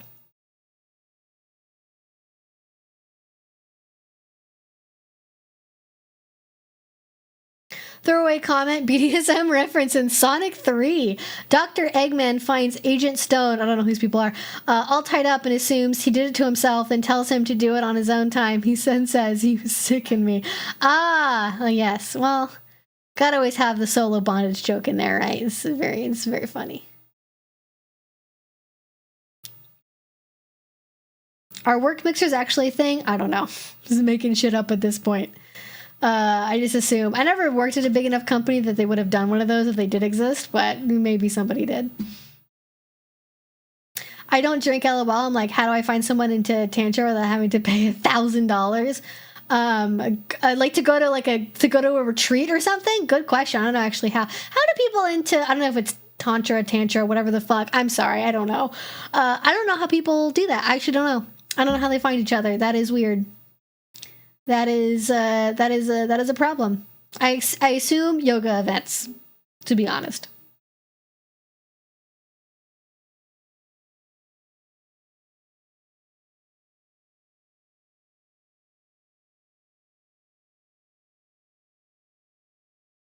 I mean, I did talk to him about stuff, but he's like, I don't want to see people doing stuff, which I get it, but not all events are like that. Yeah, I mean, I think it's worth reinforcing, like, hey, there's these other, like, social events that are just talking and skill sharing, and you're not going to see anybody doing stuff.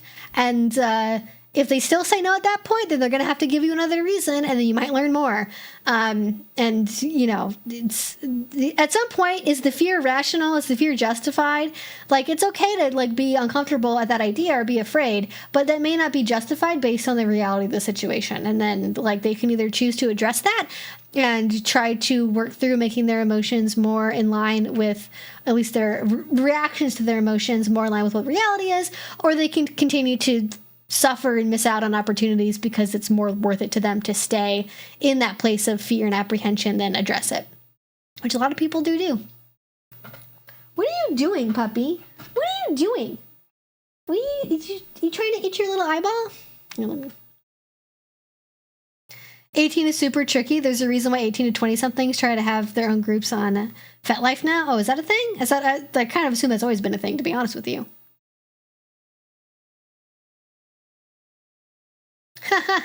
I'm hoping to send some of Evie's videos that will help him learn a little too. He's very basic and I'm spicy. Well, if he's also kind of vanilla, that might explain why they're not so gung-ho about going to a BDSM event. But hopefully my videos will help.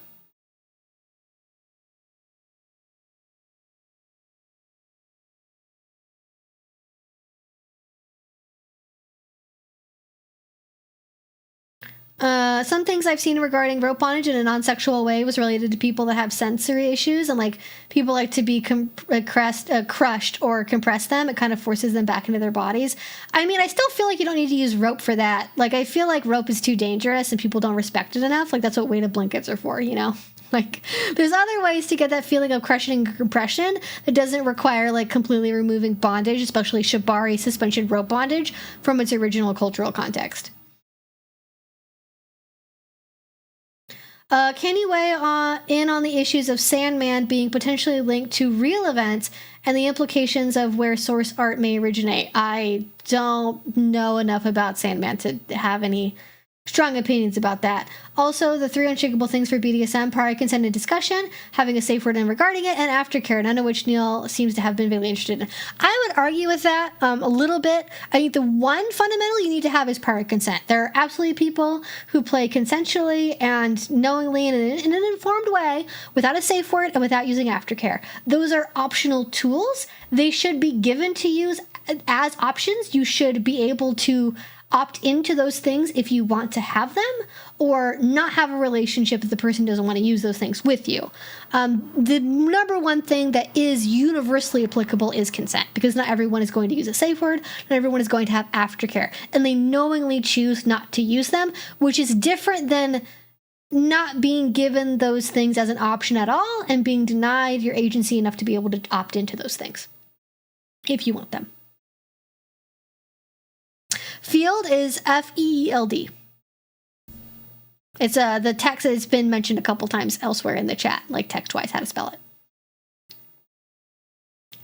But it wouldn't, like, as far as maybe a general stance on Sandman potentially being linked to real events, it wouldn't surprise me at all that an artist, as part of their processing for things they've experienced, that they would include some aspects of their lived experience in their work.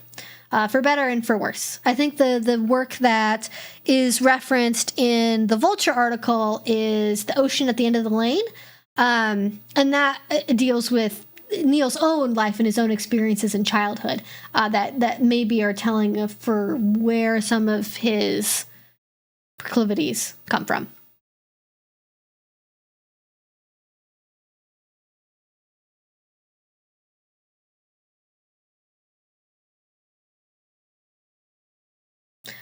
There's May-December romance, but this is clearly more about power imbalances and Neil taking advantage of vulnerable people. What is a May-December romance? Is that like a term I should know? I've never heard that before. What's a May-December romance? Of the French continental thinkers, Foucault is probably the one I find most understandable. At least he isn't Derrida. I mean, thank God most people aren't Derrida. Interesting ideas, incomprehensible language as far as I've ever interacted with it.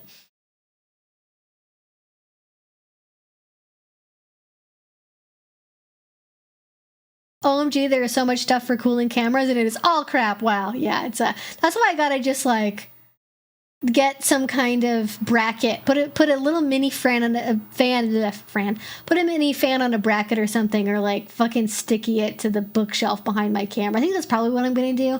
I'm gonna find a way to like command strip a fan behind my camera, because that's where it actually needs to be cooled, is on the back side of the camera, because that's where the battery is. But that's theoretically that's how I think it should work. But I'm not a fucking battery expert now, am I?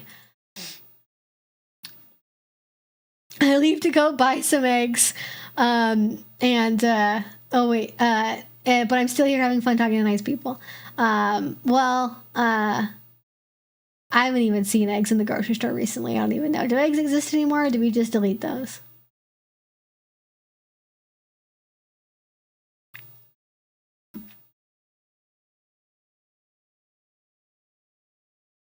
I remember being so shocked to find you weren't a cat person. I'm allergic to cats. I didn't grow up with them. Also, I have family members who are also even more allergic to cats. I like cats. I like, they're fine, but like, he's my little pupperina. I can't do this with a cat, can I? Probably not. She would have been like, out, you know? I vibe more with dogs. I also am a dog, so, you know, just makes sense, I guess. I like cats. They're fine. I knew cats. I'm friends with cats. Yeah. It's not yeah. I'm just an animal person, really, more than a dog or a cat person. I like little creatures being happy. That's my thing in life. I just like little creatures, little animals being happy, being content with existence. That's what's good about life.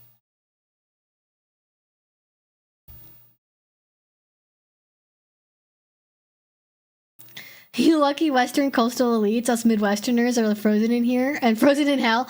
I mean, to be fair, in like San Jose, it's like 65 degrees. So like, it's colder here than it is in a lot of other places, even on the West Coast. It's like 20 degrees colder. And it's not that it's like, I'm not freezing my butt off, okay? Heaven fucking forbid I ever complain about it being too hot or too cold, because somebody somewhere is like, actually, I'm in Russia and it's negative 10 degrees. Actually, I'm in Arizona, it's 115. Like, okay, I'm sorry for all of us. The earth sucks. What do you want from me? It actually hasn't even really felt that cold outside. It's just annoying I prefer being warm. I don't run hot necessarily, I just prefer warmer weather. This must be a lot of unlearning on both of our parts as far as things like shame or judgment go. They're very loving and attentive. It's just hard finding how to articulate some of the concepts. I mean, if it's hard to explain verbally what you like, because it's like, there's like fear there, or like self-judgment, sharing media that you find appealing is always a good one.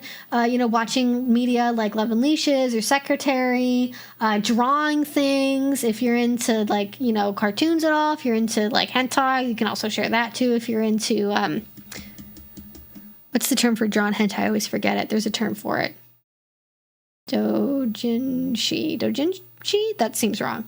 Whatever that's called. The drawn, not the video stuff, the comic stuff. In the manhwas, I guess, too. Manhwas.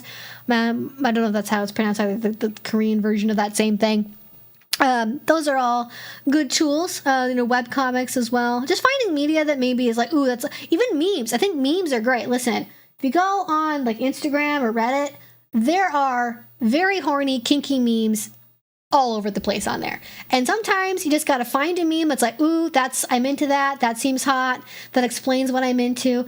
And then you don't have to verbally say anything.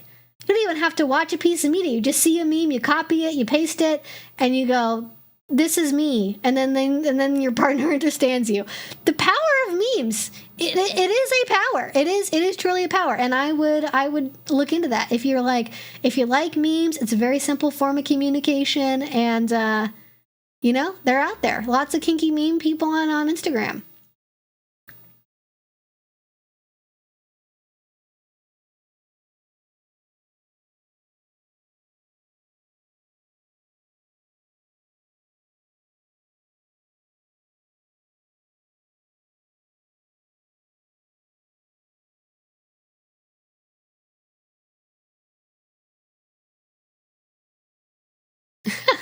Yeah, both my body, my voice, and my camera, they're all betraying me.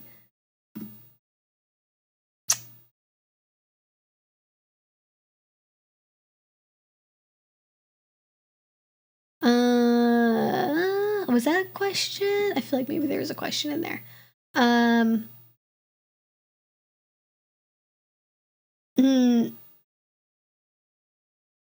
I appreciate you and your effort. I'm grumpily nursing broth after a tooth extraction. Oh, that sucks. I hope you recover okay. That can be a rough one for sure. All right, this is going to be, I'm going to the bottom of the chat now. So I've not answered your question. Ask it now or forever hold your peace. I am the doggo person. Yes, it's true. As for Sandman content, the original thing before what they did with Netflix has elements of torture, R-word, and emotional abuse, which consistently pop up depictions of clear harm and abuse. Well, right what you know. Yeah, not shocking. May-December romance from Mayfly December romance is TV tropes. Oh, okay. Still don't really know what that means, but I'll take your word for it. It's a term from the 1940s and 50s. Oh, okay. Well, still don't know what it means then. Getting a lot of explanations of where it came from. Still don't know what it is. What should I do if this guy in my local community caused drama with another person because he was being abusive? I mean, those are abuse and drama, very different things. And now everyone's just brushing it off. Everyone wants to forgive him for saying sorry. Oh, like forgive the abuser? Or what? Because, like, if the drama is calling someone out for abuse and then people brushing it off, that's a fucking problem. And if it's independent of the abuse, somebody caused different drama with the person and then they apologize to the abuser and they shouldn't have, that's a little bit of a different situation. I mean, here's my philosophy. Don't engage in BDSM community drama. It's a nightmare. It doesn't do anything productive for anybody. Stay as far away as possible. If it's a matter of, I don't want to support an abuser, don't hang around people that support them. Don't go to events that they go to.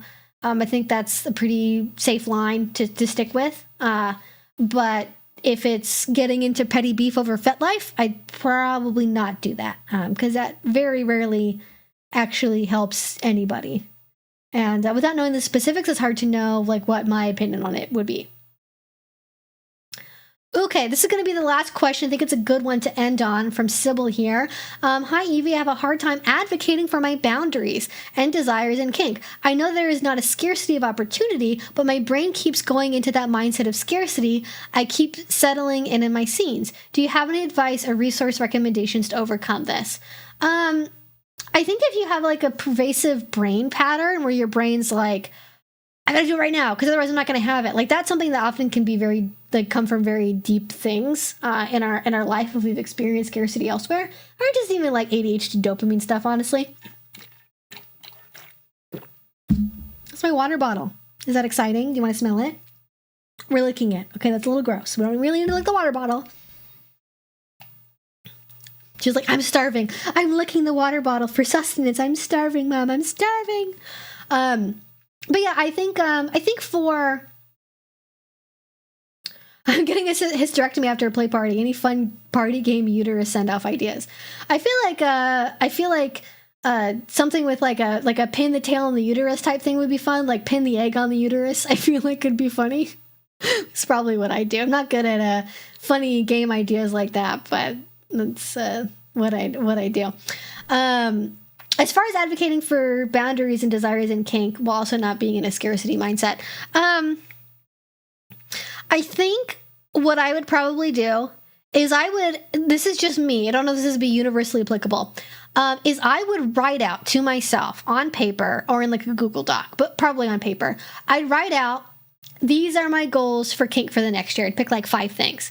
And I'd pick, these are my boundaries. And I'd like put them on my fucking fridge. I'd put them on like my bathroom mirror, and I would copy them and like bookmark them onto my phone on like one of the main screens on my phone. Just as to have like a reminder of like, I'm going to try to stick to this. These are what I'm going to do. This is how I'm going to act going forward. Just to like keep myself visually accountable to something. Because I find that to be like pretty useful for me at like getting things done. And sticking with things that I find hard to stick to otherwise if I'm like unpracticed with like maybe setting a particular boundary, for example. And then I just have it be something that I always go back to and check on of like, is my behavior, is what I'm pursuing sticking within this? And then setting expectations within that about like how often I'm going to parties, who I'm playing with, to what level am I playing, and even maybe bringing it up in a negotiation with a person of like being very upfront about like, I'm going to stick within these boundaries, and then not even having it really be like a negotiation thing, just saying like, hey, this is what I'm open to do. This is where I'm open to going. This is what I'm trying to do. And then like, just take it or leave it basically. Right. Just so there's no sort of like, oh, well, I had to compromise because this other person wanted something. And more than that, in terms of the scarcity mindset, I think when you are experiencing the feeling of, oh my God, I have to act right now. I only have this opportunity. I have to do something immediately. You're feeling the action urge of probably fear, anxiety, whatever the emotion is. I would look at that emotion of like, I'm feeling really anxious about missing out on an opportunity. And then just checking in on that, recognizing it's there, and then reminding yourself of like the other opportunities that you do have, that it's actually going to be more sustainable and you will have more opportunities if you take your time. And that you are acting in a way that like maybe is not as satisfying as maximally possible, but is going to make it so you can be pursuing this for longer. But yeah, I'd probably just like check in about where that feeling is coming from, and then reminding yourself like, I know definitively that it's not actually scarce. I don't have to be afraid of losing something. I do have opportunities. I do have choices. I do have chances. And I think it's just going to be a time and a pattern thing for that to really sink in and feel true, because so much of our lives are based around a feeling of scarcity. And it takes time to override that brain urge with new information. And this is about developing a process of giving yourself new information to work from. And maybe it's worth too, maybe after a scene, having a moment of like appreciation, of like taking things slowly, like maybe even intentionally making yourself go even slower to force yourself to be more appreciative in the aftermath of the scene, which maybe aftermath is strong language, in the end part of the scene, and going forward, thinking about, I'm grateful for this opportunity, that was really good, and I get to do it again, and just feeling grateful for that, you know? I don't know if that's necessarily the best advice ever, but that's how I would approach it, yeah. My friend who was the abusee says that he's done this before, but my other friend claims that there are two sides to the story. I've heard that fucking phrase before. But the dude brags about fucking with women's minds consensually. Yeah, that's a little messy. I definitely have known people who say that they do that consensually, and then it turns out they're not doing it consensually. Mindfuckery is hard because, like, you can do it consensually, but then there are also a lot of people who develop skills around that for explicitly trying to abuse people. Yeah.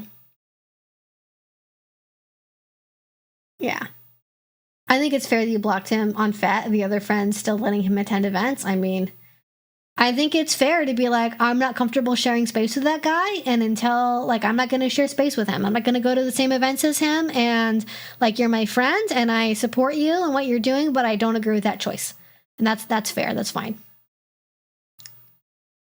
That gives me a great place to start. I appreciate you. You're very welcome. Best of luck. Feel free to check in next week and later on, whenever that does happen for you, because we are wrapping up the stream here. I've somehow talked for 5 minutes longer, even though I kept saying I was going to end the stream early.